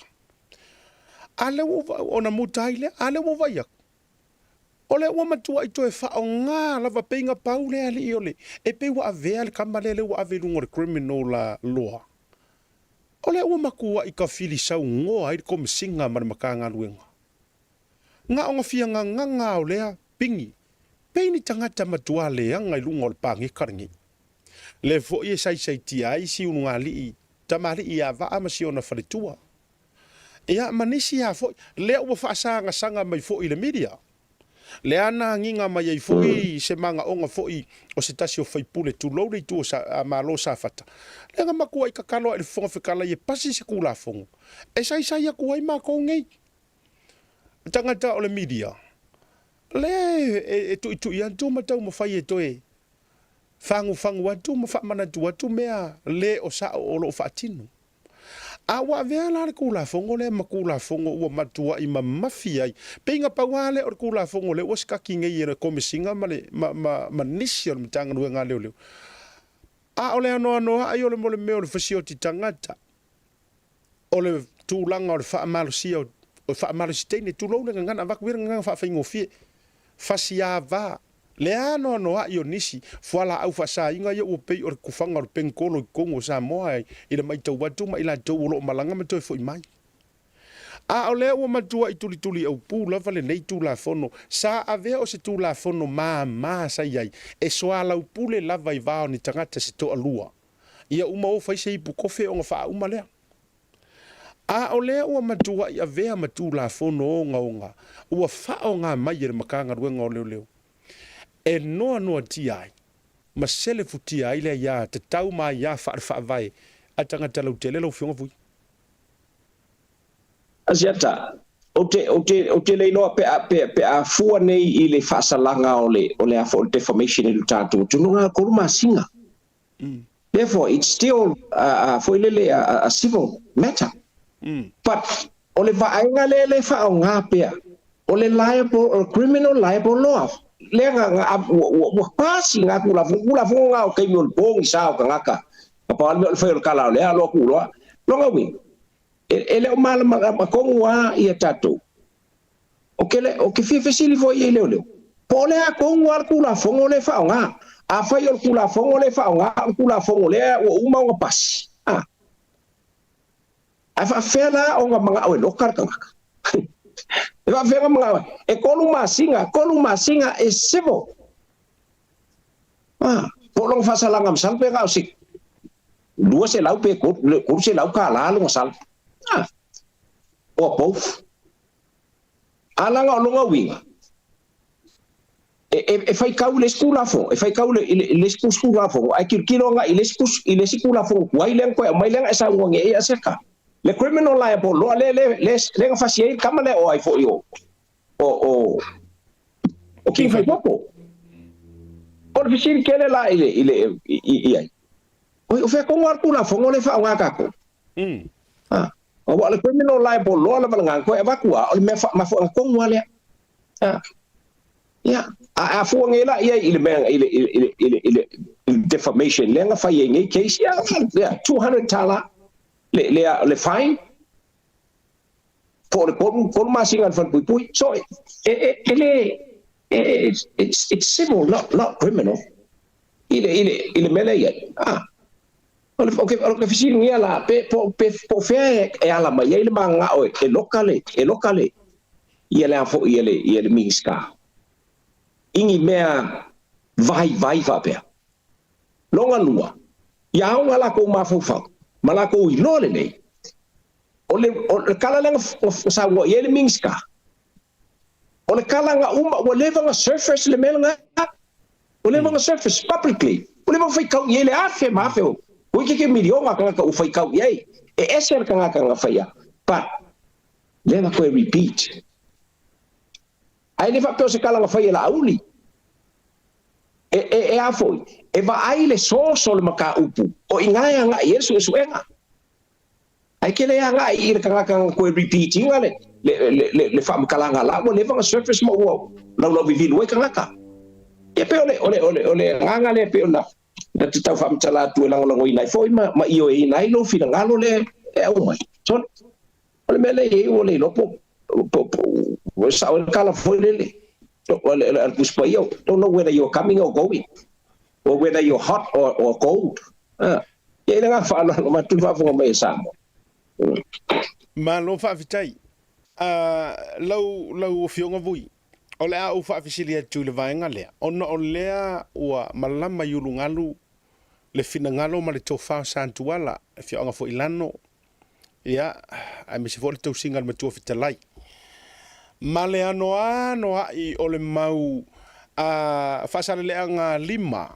o lo o tala fa auto i le lalo langi o yai Samoa te lo le ani se le o nau tai le anga mo mia le tulanga o le tomai ma le experience foi o lau fionga awa le lua feluongo e le o koe mau ka usanga ngei pe o le lele re va lele o aso makaini o le wa mai tau atu nei ia ele fa pe a ko e poko foi se kaukai u loa e sa o lele lau sau noanga ma o te ioe ma o amini ele o fa le kongur paki. It's got nothing to do with the paki o fa le kongu. Ai e mawhai ona tātou fa pe atu. E palalasi lava le sa mala i le ulo le whao. Le usi le fia le atunu u leanga o lenga kau alanga i le vao i le form a pinga o le paki. Lai ko ke si le fia inga Samoa. Ia, ele o tū la i le foi. Ele o mawhai fo i la i le taimi. Ia, o lai ave le wha alo ma walunga. Ia, ele o vea ma pāle mia. Fionga tamata i pāle mia. A o la ula fesili. Iau tā penanga malau mata i tuina. O ngei paia inga matulanga. O ani vaenga te si le fie o e ai a fai foi. E tauru le tofale i tu maloma pa i o sa tuala mo na i tu te tele. A tu foi sa matu fita laima. O fea makanga ruenga nei ai me se foi o lau va ai mo le fato o fi mali e no nei mau vevesi. E peye li lifa i ailo loto e te fia tautua ai mo Samoa. Ka faso ia fa penga walanga e. O le vaenga le tupu o le tuanai. O le present. Ma le near future. Mo nei sau noa fionga. Vai i fai si tala nga je te hua le wa pe ia vai le wa fai le kala e a fo yo i le portfolio ma le portfolio ai ia ona o tala noanga ia o tala noanga ai wa le pu al pa mia po ai pu i le portfolio a fai e tau ane ai ia e kasi leo vai ngai e fo yo kake ngangawa e loka loko ko se la mo miele mo kwa le ko ka ko ya i mo ka ngalo le kilingi apu le messi la ya a fai ya lu kilingi o kilingi ko ya over mane a fai kilingi because someone needs peace and prosperity kong kaku. You know, it shouldn't take 100 days. It shouldn't take 100 days. To clean up le apo il pulenga. And plus dole on kakai mga on ko nga meva penga. I mga awel ngo fo kong wai kong le li on ka. Like follow malo. Yeah. I'll follow malo la kupe ayengi aole. You know, every day, you know, kaka ngau se me fapenga. Pel mele ye ono lai ngo faye langa. Ilonga official lai o ke fo ole official ole a fo ole miska kupe malako. Ai ona o se vaenga ua makua ilonga o nga fainga kele ele nga o la to ua faina. Ele nga makanga luenga fai nga se ta uma tua fai na ile tuno ola o ina fai na ile to lo fai malo ona tele al fa le to le tu le yeah, just a thought pate pe ona e fafsili mai ia ai o vaenga na ia tatia lava ie o ile o la tu lai mai tu parliament tu mai te parliament ia la tu wala o lana filifilinga ai le o se ele papega que ela kwa kai ka foi eso ka manga o ka ke fialu ia wai it will never happen ai na o la ofisili ia o se talet folia se ua ka kaunga na force tapa no tele me o tu lai mai so manga mia la ele tunu ia ma se fai nga malofo I ni tangata e tutoa loto you know if not myself ese sikoa ese kanga koa ese koa le ale you know koa loko koa upu you know pe ole tulanga le langa mtanga lwenga le e tauna ave erga ka koa loko koa upu ya ilanga fa no ilau fionga vui ia o te mana malama lenga o te tangata o le fo e te saunoa ia o le whaato whala inga o lo seu sila ua fo ile ia ai o tātou ia I mea tau fola nei o whaasala launga ai mai se fo I o le porokiki ma whaatapenanga ia tunu I fafu se e kaulangi aerkanga e oiro fo ie atu uane loto mare tala noa ma tūlanga sao. Ta tia pele au whaiti o ia ma I lātou e whaini o lātou ma whauwhaunga ma tūlanga uma. Ai ua matua si la fia e li to tele ma I oe li to tele. Leanga ole marosi anga ole atua e musu iar kangaka. A ole e kisi e whaakingo ar kangaka. Ai ole teimile nei o lai fia si la uma lo I tu malo ai maise o Samoa. E mo o miangi ko inga kangaka ye la o vionga. Ele o se tala e vane ai. E mo o mia tu ai ngā tangata. Leanga o le pine o la utala. E le whatoa e tapisa lea ina ua tūla I mai le fast. Ngā maku a whai mai a lua a vaunga makuila e pa. Wa lewa na whai mai lua a vaunga matūlanga whapena. O lau lava, ai tele I totonu, e tele I ofiu a veo e se whai pule ma nā tūlanga. Sa whai mai lava ma wha leo, sa e leo tele lava. Sia tau le lango natu lau, tau le lango natu e, le anga whalon. Ok, o le manino mai o lea e au tele lopena, le anga yeisi teimi o re suma te ua vili atu sesi. Ia o vaenga nai pi e tele na toe tau wa alua I lalo le volume o le saita ala o fionga.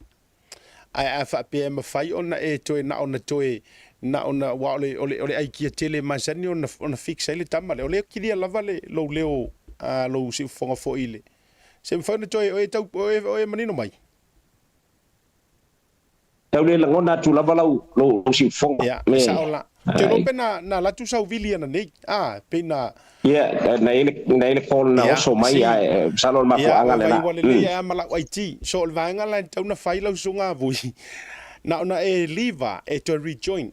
It's always like that. Okay. It decrease ele volume da fatia. Me foi le ta tau ia vili mai na tau vai mai o le fai por kalame ai le ma fai. Ia ai le fai na fa pe o le fare tua wala ai wo foi le taimi e siaki mai ai o pe na ona liva na to rejoin mai la ia le la fionga fa mo. Wala nga tu sa olai okay la vai le site le atato. Ai sa o mo le tangata le tala noa e decrease ai la le volume.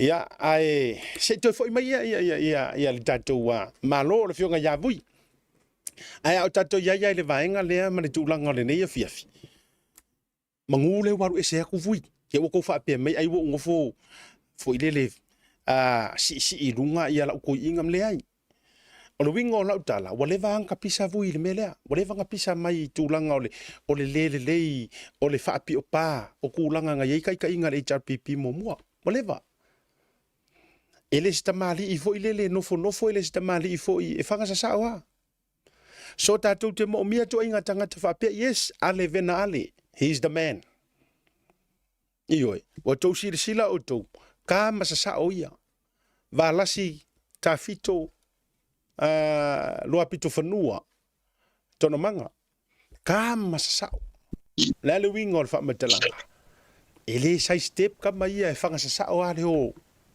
la fo ilale na e ale tu fa so atu ngor por kalam anga o se whaasare le anga ngumela lima. Aro ke whaiat. Olo what this is my opinion. Anga o se whaasare le anga numero lima. Wera pe o ke fast pe o ke HRPP po o le alava. Ola paro karea. Au ke mo mia le ave o tangata whapea. Ave se clean up. Tau whaafonga o tau whalafola ngar kamalele o koe whiriwhiri e lau ko ingo Donald Trump. O tau whaafonga ina ua tūlai mai Donald Trump. Kofi loa ka maloa. Le ka mai kiki sak pa ikia le inkia le o Patel. Le ua tofi alu head le FBI i Amerika. O le le tala ma le whalafola ngar ka mai kiki sak pa ikia ngā war sak pa ikia si inkia. Fa mai le tala le ta maloa. O le makua kilingi ia. E ala sa nganga nang sa ngai vui. O le makua kilingi ia. Kilingi ese. Kilingi. Tele le meole. Mai o te whai atu fo. To a wha. Tangata na whiso o tai mai. Mai Samoa na le la. A o tangata umanei. O nisi. O ni tai to o lua o nisi o malo le malo. O nisi o ngi makua e whasingo i malo le malo i Samoa. E anga tutusa ma la tau tala lau fionga vui a kia meli mai, private message mai. Ma whape mai, asiata. Whaafekai lau porokalame ma le tau longo longo. O mātou whanau le whainga ruenga i kongo mkanga ruenga Samoa, o le latou tali, mtanga ruenga o leo, o le latou tali, ua makua le iloa le mea ua kupu kongo mkanga ruenga. Ua whaile mea se ma mea sao. Ua whaile mea sao ma mea se. Ai sau ma le whaailoilo ma le warning ia mātou. Ai eise si o maua o kau kala i mea ia. Ma tūlanga whapea. Ai mai se mea pisa kuai media. E kuri mana ngā ruenga. Ea ua kako vailan tātou ia i etu ai ngā mea ua whai.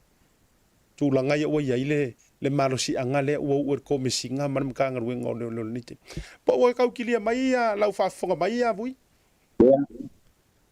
Le ua panino le atu asiata.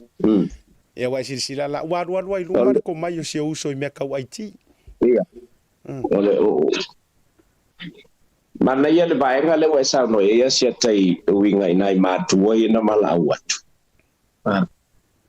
Papa wala u message ya la tau nei. Awatu te whaia le mea le lei. Ai whai le mea mia tonu. E sili atu le tuli o oe mal ngā luenga ona o lawa mi tonu malo to tala le mesa because your time will come. Somebody's going to come and bring you back. Yes. Nai lo tau mawhai e ave ai pea ma vali atu ai ma oe i awala e lea ma awala. O le fi au boi leo te watu ai nai mātua. Ia awalava ne i fefe le a mi tonu. I le mese. Ina ne ia veale le nau ma le manu i ngā luenga na i o tō whanau. Ma awala o le a vali whaatasi e tu ala tō ona o le fefefe. Ia wa afua nei ele o soli tū la fono lo alo le e mana o tala le a Milton. Ai o la u ave ai la tō ma moli ma wola. Ia i la tō ia o lo soli tū la fono lo la tū tau whaamata. Ina ia fiufi le mea Milton. Ai whaile me se. So somehow, somebody somewhere is going to recognize them again. Yeah. Ile ngā whāloa. Malova. Ana ia i o le vaenga le sa tanga. Ia. Le ngā jonu na peo lau tala na jau whaitu le amatanga. Te loa lava lo tu au la foso whina ngalo na o lau pisili tūlanga ia ina i whaitau mai fo i whapea tangata ia la lewa ai o le upumoni. O le soifuanga fo ile nei. Se o le soifuanga le nei o e umale soifuanga ile pea tu lou o le to te lea nisi. Ia e whatu sa fo ile le fiwale ki mo palasi re sami a whaia o nā whina ngalo o na lava me tūlanga whapena. Ai le ma whai o na tau mi ai. Fuafuanga whaanga sore luma. A sila ngei pe ata pena tangata porukiki papalangi. Kaka e masangi mea kau ke mokarasi. Pe malo pe whaia inga. nga o ngai loa la ka pe ngai alu e tau umanga plan pe amalo wala ngai se ka pe ngai fa inga tu lo fa fonga la tu e le fu si aka ko kara ngo fu fa vai o kala kus pa ia kau ke kara ngo le fa malos lo inga yo la utala al papalangi kai mi ngai nga ka pe nga campaign na ang usila po Australia po le nga ofisiri ko ki nga ngai loa le si palangi ku lo e le kai ku palok a o le sawi ole a ma fu isia le nga a o ina manuia o prokalame ia ma fuanga lailo na loto e alwe fat iyo ma ia tia ula vaia a tava va ia tu nei o te tautino tua malenga nga mama o a makanga ruenga mua ia la ukiro aku e mo mia le kiringi kulowa ai pe fia mai ai foi kanga kai ko ngor makanga ruenga ngi pe le fia which is I already know it wa leva ngale fia kia ia ai pe ia no fa ia tu pe fo lo so no au te le popole ia i wala ngai ele se me o mo mai ai na baule me o lo fai ia ila to awana e alua e mawa e o fo de kai me ka ai fala mata pena ai ni matanga ruenga o de lo matanga ruenga ia lea e fa ngata ina le tele o mea momua o matanga ruenga leo le ke sa ngoinga o le makanga ruenga lea o va ia tu o lea wa fodinga mai o le a fai makau test la to pulenga se la to ku pe la alu matau mo fai test mai tu langa o la to malo sianga ia ai moni ai malau sa ngoanga eta la nei mea ia ona feala mo i mai lo lea o malo si anga o ainga ma so tanga e mai se ngu mai ku malo ia onga ka lo fai lo la ia lea fai ia e fiki wa ye la ko ami manga mea lo na lua o matanga ruenga ole tala no e tala fo i malea ole matanga ruenga lava ole palemia por official palemia monia this is my own opinion ele fai ai fina ngalo le fionga fo ya vui a me se fo to tero le tunu but to me personally kasi le makanga ruenga ai se makanga ruenga sa ka unga sui ma ya le advice sui mai fai la kusier par mia kanga bole van ka unga sui mer kai minga sui fai nga malo ioi le anga ye lo utari tununga pe ano fo ya tu ele alo fo isa utala tu ro wa tele ele make sense ya u le umanga fau ele kanga ka le par mia mua ke ia ir fai nga malo wa ku lai mai ai uma enga ai ko amaya kanga kai o kanga ka ngenga ku ma fai la kusi ya ku la epa o kanga ka fo ngei le o ko yo mai ko ave ka vale mo ko fau ku inga le fionga sa fa piku ia te ulaia me tanga ruenga ia le top ila udis kama yo le van kaun kiringi mai se be fai la kusi pale mia ave eser fa urulunga mo kanga ruenga par official par mia kiria mai se la ia istanga te tauna nga va ma fa mauni ma le fa tu au o va nga o kanga ruenga nga lu la ufionga vui te ilo ni te o tu sa tam tanga ruenga wale pika ki ku sarkas ia oni si o matanga ruenga wa o na te sa mo lo ufionga boni fa mauni asiata le ba nga se yo pa mo mua ye no uanga ye twele le ba nga le nga le sa tala no ye le temi usolo ya au na manino mamala malama matanga luenga o leo ele nga o sa mo fa ye le mele le ukuskala ka kela le ukuskala ai ole au fai prokalama show host asil sila ye i New Zealand ya Holmes malkama o ai fo yo o John Campbell they criticize the government from day one up to the last minute of their service why because they want answers on like pa iala ko moli mau kala kele so the duty of a program host is to talk pe kala wa fa au il fa nga malo because alanga ke lo sel me fa ko kanga o le skemi fa lo ku wa au le ku ngai o alanga ke lo o le sa o me la fa mai kanga ele pa pu ngala mai ngana se mangala o fa se su nga ai lo ai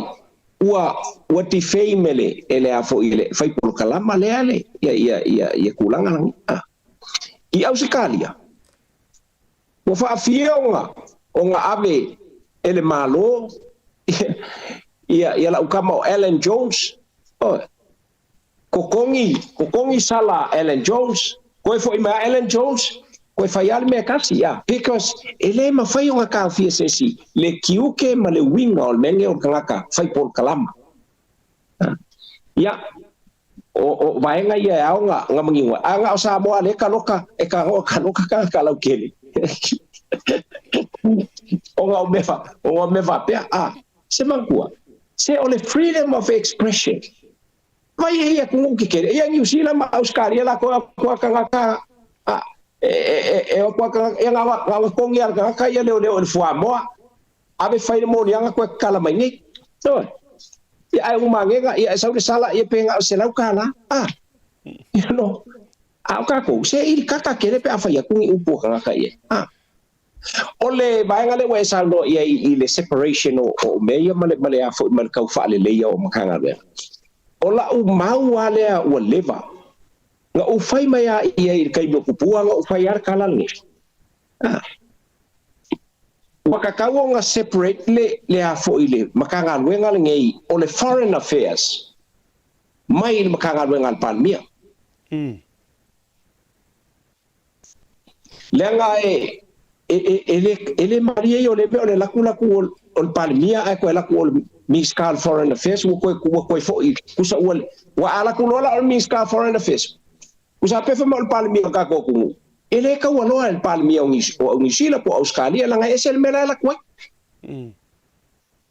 al me foi le ala inga kele foi malanga o nge me palmia se la nga uma fon kanga fa palmia ala fon ko mo fon kanga fa umala ka usa o fon foreign affairs fon palmia fon foreign affairs o mar ka usa nga malanga al le mela fa ai ka wala ba sila ko ai ia ka kele fa ko ma pe ka ke pule pa den o ku wala lo wala ba ia kaimi ole a foi sa kako ai ba ia fiki makonga ese ale foreign affairs ministers ese le palmia le fainga ua the question is why do the prime ministers not ele va pe fa kala ofie me palmia umale sai apart mai la ilo le palmia mo sai ia maka afa langa ka kawanga ua maka afa kai milanga onga olai pepe me alka ku ikulanga o feu ko inga mavae ngom fenga ia o mai lo isi fenga malo ia o kawanga ngai lo onga separate le ngai the main duty ol palmia onga ku ia afa ngela uma foreign affairs elongo winga afo mai ala so o follow fo kanga aming ska foreign affairs so inga ngalen man vale le ko take off le si vale le lo la fo le fo kanga elo ule ala ngona fo le totasi sa u fa ya mai la vale nei tala il teimo o le afo o lae o tupo ma va ai o me afo ke asiaka o ke fa ya ai au ke le fa lo o me o lue se si le ka ku ngai ko o palmenge wai ka wanga ave ko o palmenge inga ia kala ngo inga ai ma o mai ai la fo ai fi ngalo o la me ala inga le ka ngo separate le Minister of Foreign Affairs mai le minska mai le palmia ka ku ya vai ngai sa ngo ya ole si makanga wenga le okay lo ya ua o kaunga o kilo ia fo le ya fa kai o le wo ko fo mai seri o fo yo pali include fo male fo makulanga fa si ngala ko ikile ya ba nga kaunga fai o le parliament la the biggest damage was from the outgoing government. The problem la le ka ave ngel fa nga malo le ngi ase ka man fa fo mai le ku o le umi o nga soifua ka nga fa nga luenga ilano o fa nga ka fa ka usa fa fa nga malo sai ma le ko nga pule ale ho le ya o pe o ka nga la ko le mo ye ya ele nga ka nga a ole i fo le e ave le yangi ni me ongi fa manguanga fo le kanga pe e wala ngal fainga malo ale nga kula i mele o ka me mo fa manguanga ave me yo CEO e ave CEO ka vale o me uma na uma ko kongi me uma e la wo o man kai mine ia o pe fo ringa ua masangia foi nkanga o ese mai me ua masangia i ua lo ka sanga ia lava pale fo ka ko foi nga malo o ingi mal kulanga pe o ngai ia ile ka fa fo inga wale o le foi e fa yor ka mo fa inga ia fa konko alfa bela o le lava le a uma le lima ka sanga sia ka mal ka ko o le lava e fo ringa mai o la pale me ku ile au ka ko opposition e pa ngi ole ku o lang ku fa ke mo kalasi o le majority o le parliament ile fa o la ko ya e si pe ka o la ko opposition le minority o le parliament ka ua la ko o le afo le fa ngamalo because e ka ko ke le vale ai ku va kasi markas le ka ko ke va ai ku e ngi me fa pe la menga ma fai kuila e pa so skaka e a foi foi nanga foi la e lo el kamalo la ya ke ele mal si anga nga so why can't we do the same ele fa pe o fai onga ole a le fai nga e ka ila lo mele le nga le ua pa ua i ma ua masangia ile ko inga skai ile so why is it so hard e ka ku kele o fai o fa pe o ka ko soli kula fo but then use the power that's been given to you ko i lalo ole fa bai male afo male constitution o ka ku na i fa ele mesa a fa ole mele le pisa so o kanga ka ole mele ole harmony agreement the hell with that harmony agreement ne ko kere yo ko fa ko harmony agreement ne ko wa ko ku sa mo a fa pa yo po me ngale pese mayal ko ingale ibe ya o nga le ese si o mal mala mai ngame o harmony agreement kusa lave pe ua koe kasi mangingai masinga le koe al kausanga e mawhai a whainga malo o iei ngei o ngā koe whaale lei me umala so ia le kamwhai e lok so ia le kamwhai o leo e loka ia piko lea se ililiu kasi a ka loka mai il piko lea male umi o male kene o kala ia ila ngang whaalono a seka male whafonga samo ola ufesili la te loe te walunga ili ta whasoale nei vai aso le foi aso awa wa ya ku lo fionga vui le se mfainga lo ka mai al pikola o le pumongi nga ame se ka ko ru kai yo le ku ngai malang kamale la ke ko ru awa le fa pe te foi atu no fo lo ka fua o le wa yai fa mau nga wa mori mawina o le fo nga ngi ngai dungo le e o la fo wa ave yai tangi ilo na fa tu puino le tala fa pe o vaele mala aulina na mariweti tamalea o le foi na nginga de mori mau Samuel o le nga fa kongu ia e kanga kavaleinga le mingiska fa ko anga mingiska nga ruenga ale foringa mai ele mangisia o mafai nga roka mai ola fa fesidi se fa fungana tunu wa le tatitana no mfofu nga mamau anga fa apea o le ke se e kokongu e ia so malo si anga e se e makanga ruenga lo ku sa fui e mawhainga e roka e mawhainga e whaia le ora e apaurera le rule of law inga ia palengi le vaenga lea o ia whai o lau au mai mōni mau o tangata ia whakong sa o lau komisinga whakong whakingon ngā luenga whakingon ngā luenga Langai ole ua kula ime ole aka umfai e kaloka ia kangaka ele i ka ua i menge. Ai fasa o loko kangaka lasa ka ua i menge. Ole fisiri la le me afai ola ua avaku moli mau kuma moli mau ola o kangaka nge. So when did we hear on the news if apea mai o la ua fo ua kao fia aku i kongo le ofisa o leo ia le fai pule lea mar fai pule lea au le pe ia o le emo le maka le lele i lunga o le news ole a fo ole a ye le wo ai kanga kala e fai mai ole me ko ngale ka or kala ngole malama fa mole ia ole mele nga fai ole molianga ale ufa mai ka nga mai ia nga ala ia uma e no fa msinga le fa msinga le wo fai fa mole fa msinga fa a me ka ole hearing ole first mentioning le fa ko a fai le sofa le no pe o ku inga ele first mentioning a fa pe mai ele fa msinga ole a sa fa ile melnga ele ai maseme o ke lo ai ka o fa a nge kes ya ka ke le fa o lo ka winga ke musu pe nga kala but la kan sa o ku asia why not Yes. Nanga kaunga onga arrest mai langa ole wa mention swafa ingoia wa kaulanga onga fo onga arrest mai ele ngi be a la ve isi kanga ka wala umai ka lokam fai fa makalanga a la ve isi kanga ka I mention mai ola ko ngo a la fe wa kafa ele nga fa lo sik Ya, malo fa tayo no le taimi. Ye ina ni sile fa sili mai.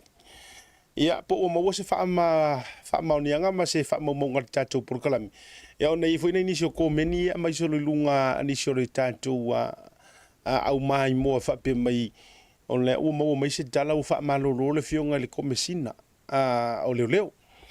Ya, o le ai mino ye tuai le tato wa producer ya mse voda inisia o ina mai matato sources ya ele o yeso na fa maunianga ele o yese fa maunianga le vanga lea ma ele o mautinoa le uputonu le na ele o mautinoa ya o tele lo foi po ai le tangata le na mai le mata upule ya ai po ye foi se sana ye fa maunianga but so far ya ele o yese tato confirmation so le mata upule e o foi le mata upule ya foi o lai pono nei le capeneta then for fact because I will get the information. Yes, I will get the information. That's then I will get back to you ASAP once I get the information. Yeah,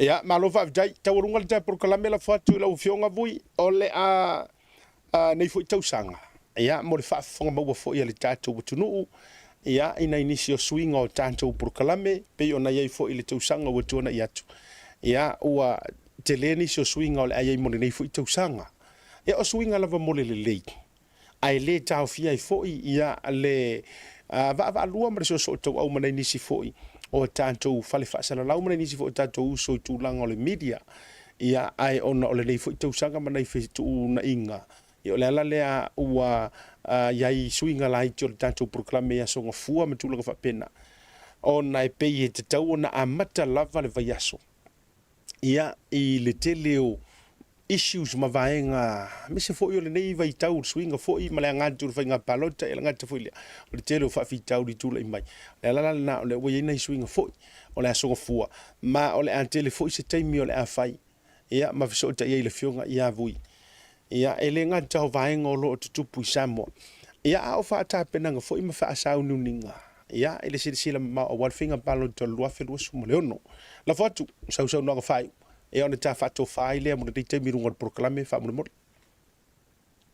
le tu le ngal fa tai men fa malo I lo to fa mai malai asia ta o fo ir kapteni on to ya ai mo fo fa malo mo fa tai ile fionga I le ngaftasi e mesi fo yo le fantua male au finga luenga le pulenga male au finga luenga ona ole avano ya o ai elo nei vai ya feai so to finangalo ile taimi male taimi ya te fo isi atotoa ya ai o vai ngalava o te tonu o ia ila u faitau ile me male me ya o te talanoa tuai ile nganga fa no ya ai fa tai fo I pe a fa pe ai ole tulanga le ole ya ile o to por kalama ya a fa fo mai si o lano ma si o tumano ya ole kausanga ngi a makaile a fa ya o to finanga lo mo to fale o te fia Itali le o le nganga ina ia lu se su e sanga mei o I mengi o kofi fai pule ai o le nganga ina ia tu malo I lona leo sao tonu matoa I tonu o palmeni o Samoa e palmeni o e fa lu e ma momoe ai palmeni na o fa ali finangalo ya ai fa taya tu e tu sa o le tatu maftanga ya le tatu tunu ya la foi tu fa fonga le tau ya I se vai ngo nei ya po se upu le tau tamali I lo tu fa fonga mai o te aswatu malu I kuenga a le nau te inga lava ina ia tatu fa soa I mele le ia o fo io na tu wala lo ai lo tatu fa inga malo wa le nganga le e le o fa le anga se fa inga malo ya le nganga fo le ina ia avea o se tu wala lo tatia tu pe o la tu te fatu te o a te ia au ile mona o le sami o lo tu moi e ai ya a tonu e te pena fo ile tu se teimi ya e to mo wai se tato maftanga ya manu tele ya fa saunga ile nei fiafi al tatu tuno mal to fa le vai malai tatu tua tau te ya la fa se kamai ki sala fai fa sale le anga ya e fai se malolo ya ma se tali foi pe mo ya e fe ya nga ia fa ma ni ngau le fa talanga ua au mai ya ona to e longo sa ia le on te tai o proclama ya male au fai ngalwenga ya lo to ona masani le nei vui se flava masina moa ti to le fo so foi ya malo fa ti tele la fa pe on fai ya tati to e lo ma fe sil fai foi ya I vayaso o le a fea tu iso fina ngalo fa lia lungo de tanto proclame e mo le fia fia lo fatele tu su tanto tu Samoa me se lo fionga male ainga so fu mo le fia fia yes so foi ya ma lo fa tai Samoa le na umai are ma fa soa mo le fionga ia vui e pe no fa yat ya ta sile nei ta mali I tulo ele tau Sofia le tofa ale fioanga mali tu malo le anga o laita o toai tu lou a inga te tele o Samoa a inga sa tuala ia mauna I tu te tele vai antu matua fitalai msaan muri anga o naita o toai ia le tofa sa tuala mla inga taulangi matulanga uma ai ia te aulava ia malo uloto ai me se foi o le Omi foi o se taimi wa umala malama I le nei tamali ele o na o le paune o le taimi le va o ngei foi New Zealand iyo o te talavou lava foi ta te muri tai mo ta va ai ma tai tu o tu ainga tangata tonu ia e mo mia tangata nei e mo mia e o e fiso soani pa o popo atu I tonu I tangata totoa lai tonu ma tangata fai mea sao e o se fai se la ve ai la ngol mele o kula I mai ma o matua mautinoa o matautia fainga le ti apolo io e o ke o ka o se ngo se si a o ma ka o ki fainga ki apolo so e mo mia le vana tautu o I foi tau te sila I Samoa la moni ya le loto e nau wai e fia o e kau kua le ku e fia o e toe pui le tunu le anga sa lilingi e le afu iyo e le pe ile fionga ia vui or ko kele oisi na saufa nga it was out of luck yeah e ei kanga kala se e kokong nga saufa nga o lungo le laki le anga me foi nga sa o le laki me foi nga mangui o le laki o so fonga nge fa penga e ei mangui sa o nga mai le tua e ei avanoa e fo me ka o le laki are ke lenga malo ile le loto po ngesi menga ai e ia la le se nga mangui ia ma loto mo fina ngalo le anga ole laki fai uma a o mangui au mai ele tua e alwai lava iyo winga la utala e matua te lelo fa to doina ma le lango swa fa fo mai le tu malo me tu la uma ya no fait na ona avatu e fai ile to fa la inga mole anga I luma I lo utali tonunga alu so tanga le vatele le nei tausanga ma le whalongo nei mata upu ai filifili a nisi o mingska kuloa pena o fatu minister leo ele nai tau te sila fia ma Samoa ai ko ki sila fia uma o se wo fo i tulanga o le vatangata ai ko ki sila fia ia te une fasal la watu a o le tau te ilo ai foi a o inga fai le kiu o asiata e faiare kiu ke fa fasala la o asiata fai fo il kiu ke fa mingiska o le fionga mingiska lai fai alon kiu ke fa mingiska ai ele ma fai e ona tau mia la ngona ma tu tu la lo lenga ele ongi angeru ngai kanga kai ngai o kako kai kai ele ongi angeru pa u mai le langi o tangata soifua ma tangata o lai pe fo i o ma o le melea ia ulaya mor kai milingi alu ai ko yese killing a pinga ai le uma ma se toe fa le o le mtanga ruenga o leo ai le uma ngai paia inga o ale ar fo ma e kaunga punga ko ya o ale fo ma e kaunga punga ko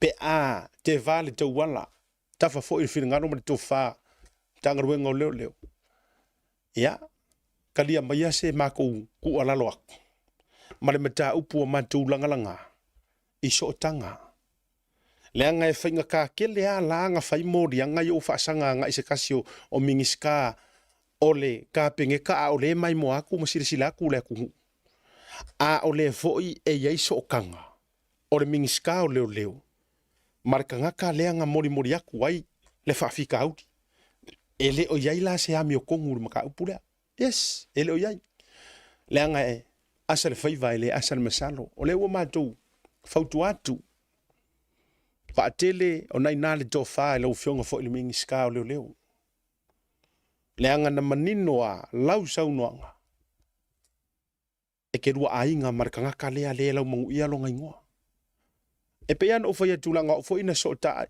na fi sota ile ainga o damalo tu au e o yo na mantua ilo na tina malon tama malon anti malon anto ankole sa ngo fo ingai vai kele ilo nga ankole ngo fo vai kele o wale nei na office o tai ai o le upu mongi ma le upu ka ukingo wa o le mele o foi le loko pe ai sai le o mai ai o ko makanga ruenga o leo o le mau umakanga ka ngei ma le ainga o ku au o le fai pule ale o faleaka o le fai pule ale malonga ingoa le nga va ku le makanga ioi le o ko evakua e fai oi mata walunga ile fa soa fesiringia le porkalame ngei ngo fesiringia e o ar ko fingeo or kamale o mari ku au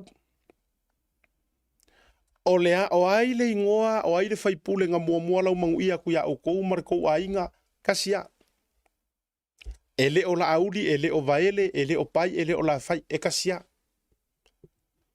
alele o mai mkanga ruenga leo ele o kari kongwinga mingiska o ila lea la e manu ai lunga ma sarosalonga o kangaka. Ua faa ainga rewhaingo sia kako wamio. Avatu fa bena bea fai o ngai kau whirika ngangar ko whaar ka pengeka. A fai fo fa fonga mai ko fionga i fai pule ma ko fionga e mingi skaur ka pengeka. A o lau li liu la tau manta upu. Fa mole mole. Sila silange, sila silaifo. Ma sila silaku, lunga malalo po fe sila solo iai, kulo. Sila silange le vaenga le ufa soa kuai, le porkalame al tau te iai. Eoi. O iaia se sila, le o vakua. Le anga o i, o le au vaa lea, o le au vaa lea, o le au vaa, o le mangumalo, le au vaa lea uko e vakuilunga. A faila o le tau filika nganga, o le ale kulanga, o le a fai, o le ar kulanga o le alilifa iai a wale vaenga o kula i mai le fionga ni mingiska o fato anga. Ei le o fai atu asiata a mea e tatou te o e sapai ma se fe mai lia. Le hai, ele o le ngā. Ai ma fua o ngā maka upu ma vaku ma kufisidi. O ngā e iaila le me le sa o le la kupu. O le ale me le sa o. Conflict of interest e a fia i fo i le rule of law. Again, conflict of interest o le fa maongia ngai le rule of law. E fai ma se kau iai. Le angore peser ngā. Sa au kou pe pese ai. Yes. Le lawa uto e fa manatu watu ma tau longo atu ina ia whaatupuina na tau whaatuatua. Lau fionga le tamaitai pāle mia ma lau ka pene tamamalu ma le whainga malo. Na au na au tau le mau. A whai ko ke kurikuri a puinga lava inga ia uphold mau walunga a walor kula fongo po le rule of law. Wa leva lana te tau na whai se fuafuanga i le so o kanga o le mingiska o leo masionga kasen. Lea le pule rimoni a yafi. Whai se fuafuanga ni me lea. O ngā mako ukarikongu ai lea. E sao ma wha maongi le mele ko ki kau au maia. O le uphold le rule of law. Tu lo e le vale uma le kungu. Ela ngā le ku ala. A fionga i mingiska. Ea. Ke ofo a yeise si ele fisiringia ngā vaenga. Ke ofo. Eise si ele fisiringia ngā vaenga. Ea ngai ku mang mai le ku longolong. E whaika linga o au pā. E whaika kala le makangi. Whaika kala le savili. E malamangia ai kua ngalu. Le kangisa fingoka. E usu foika. Ai kalangoa waluma. A ora kau le mau marfau kuanga le an prokalame. O lo le lei mea uma. Ai a fai e fai maa la kongo o le kua ma fai ma le wha maongi le whainga. O fai unga fai. O le mea mua muala lea kaunga pūlea le loko sesi. A ua le mawhai inga saunga aku kulou le kāpengeka ma le whionga kama i kai pāre mia wha amaro lo le ku mau o e leanga o e a inga marakama le ua ke le pisa. Le kau kua ia mai mori mau. O le mea la kaunga fai. Step down. Whai le mea siri. Okay. Lea ngala a kau au ngalau mangu iai ma lau me moro ule wha maongi. Mea lea lau step down. Lea nga make a inga. Ma le urupo o lea lau mangu ia mai ngala verka mai vaikili. Ia. A kupu mea ngā. O ngā mako i o inga lea. Lea ila o lea kau ke muri ka ia. E ka iala maala me o konghur kula fongo. Ai a whaapea o lea ua maua uma mai. Wha maunga ma wha maungianga. E whaingaruenga re kausi po le wharekua o le whaipulele a whaleaka e whaingaruenga re official pāle mia. A inga i le mingiska o leo. Ko iai ma so o kanga i le ka inga o le malo. E o le ala le mele o kula i mai. O le ala mele o kula i mai. Ia. Nau na vatu fa pena. Fa umarika ko por kala menenge fiafi. Malo fo isa mole on sai. Se ua kau fo i mase ko il fa fonga Samoa. Iyo e. Ia e malo wale on sai.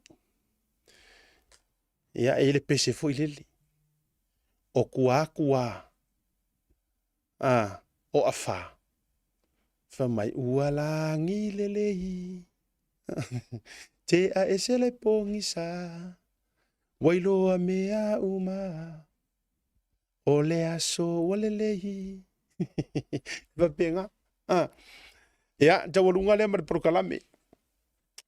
Ya, fa malulu fo ian te oele, te le ale au ko mengi fa ya au ko ki populi.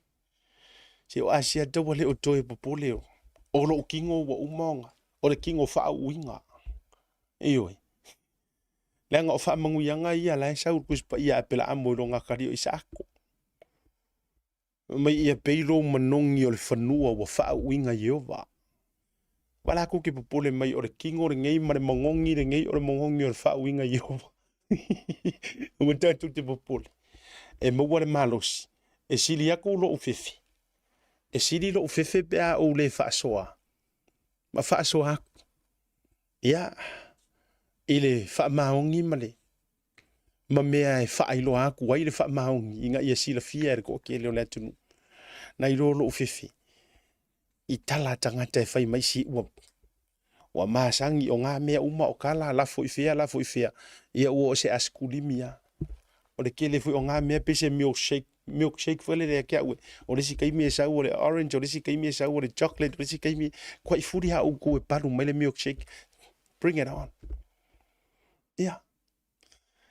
Ma whae ula u pasoa. e moni ana maua le whawhatala. O mai o lai tau pule mai, ma tau mawhai ia, me whai o le kai o le ikuanga, ia lai kau mawhai e whaasufi leo. A o le liki mai ko kongu isi a leo, pea no whai atu, ele sori kula fongo uma ele a mio vale uma leo ngai kongo makanga ruanga e ila tau lai. E o ia pein tau la lafite isi, voi lele me tau pala ai lai titi ala nga o tiro ono le taimi. O la lau te lipo tia mai. Te le se tau pule nga lai tau whaia matou. E tau sa ili ai se vae ngai whaasufi ai. Ia komisino leo mare tu la fon. E au wakua ia kangakai a matou ia e watu. Oh my god boy. Yeah, good luck, all the best. Ia ele vale se mako kungi usila. O mako o siki sengi ngi usila. Ia try go luck pem finga mainga kula fongo ngi indictments manga extraditions manamia. Fai pem finga lianga me fai. Na our government of the day ya. Male pale mini. Matulanga fa pena ia ai mama wa nga vaenga. A se upu se kua ngai o ifo kau mawhai merenga. Ia tutua i pei fafo. Ma tau mawhai maile na vaenga. Se ia o ile taimi. E tau te le pale. Ia ai manu manua i o tau pale. Ia wha mangaro se la manga wale tau tamali i la fuifonga va tele. Tau walunga proklame tatou whilo i la sotai au. O lea sotai au. E ini sotai tau wha atatala noanga. Ai, ole a au tau mawhai e sa ili leanga ua mantua i o tō tā umalunga o lau newsfeed. Ma le sent solo mai e tangata. O se tasi o li i whaasala lau. O se kasi o li i whaasala lau i longa lana tautua. A o lea ua sau le lau mangu ia solo mai. O se mata upu e pei ea awhia ai si o nauso po o si o na nefiu. Ole a o waruaku le kaimire ngai from now on e o tai au ole a o le mui. Ole a matua i whai i eisu esu e ngā le tātou proklame. I'm gonna mention nothing now. E se vaenga o te mentioninga e o lona swafa. Ai ona peino o whai atu o matua bombarded mai e il to tele la u messenger ai meisio le tātou tauta iai. Send solo mai. Ole ala lea, maali lia mai a, se euria kai au. O le amatua fai i aisa i lilinga. E le o ni wha mauna fo i le mai e savili po fake pages. Ai mo mia le iai o wha mauna mautinoa. E o na tatou walu fo i le e le alo fo i kauka iai. E kauke sa sao ai fo i ane maka upulea. Ea, wha manuia mai le tua ni teimo le fiafi. Soi fua tatou whila i le so tai au. Soi fua me manuia.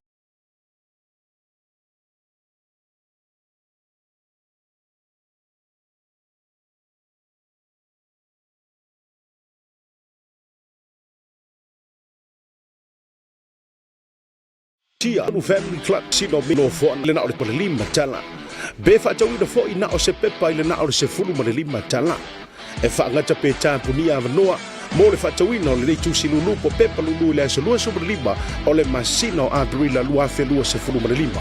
Le le tato fa ilonga mua e pe o le manu malo ina o le piki up fo i tu ainga o le Hilux 2.4 liter 4-wheel drive lua o lua super fa fa ilonga lua race SUV 1.2 liter lua fe lua se fulu ma le fa. Ngata ino tato fa ilonga tupe ava tau ina ma le tolu se fulu afe se i o atu ile afe tala le le tato fa ilonga o ringalo e le lopo o e le isi lea o le a whaamarueina e le lulu mo le sailinga o le Hamiltonu Family Club. Whaafsota i mai le tātou ofisa o le Blue Wave TV lungo le proklamo o le tautiae mo sautusi lulu mo le reise tele. Vasalalonga le fono o le mafutanga fasi to outa ini usiladei. O le amatou le toi teia ina urufao pe matou te toi sasaina le fala e peo le whaiva i poula. O le amatou le toi au whakaida fo i le diuloa pe matou te toi paupoina whaatu pe umumule o tau le fonga. A wau pa ia lava o Samoa mai le vavau e o atu le whaavavau. Ai wala watu male nganga o le whaaloalo i tapa whanau o fasi to uta. Ai mai se ila tau sa fufoa o langa whaale nganga i le kalesia whapakitonga kerisiano Samoa i fasi to uta. O le awhaia le tātou whilo inga i le whale o Samoa i mangele i au gilani i le aso sālua sobare ono Januari lua whilua sifuru male lima. I le tūlai ono i le awhiafi. O le neifurutanga o le ātala noa i nā isi tātou fisosoani mo le ngā luenga o le marumalu o le tua o le wa amata. Mo le si wha amatalaga wha afisota i suir komiti. Fioga le tei fono, ai ono Pulumelo Kereti Fire, numero o lua tasi whalua, fitu walu tolu o. Fioga le whelu tusi ape, nu soa ai ono, o iwa lua ono lua tolu lima tasi. Ma le fioga la kupiteli tala ilene le o lua tasi, lima ona tolu fafa, ma le nganga whaaloalo soifua. Ma le talo whawauta.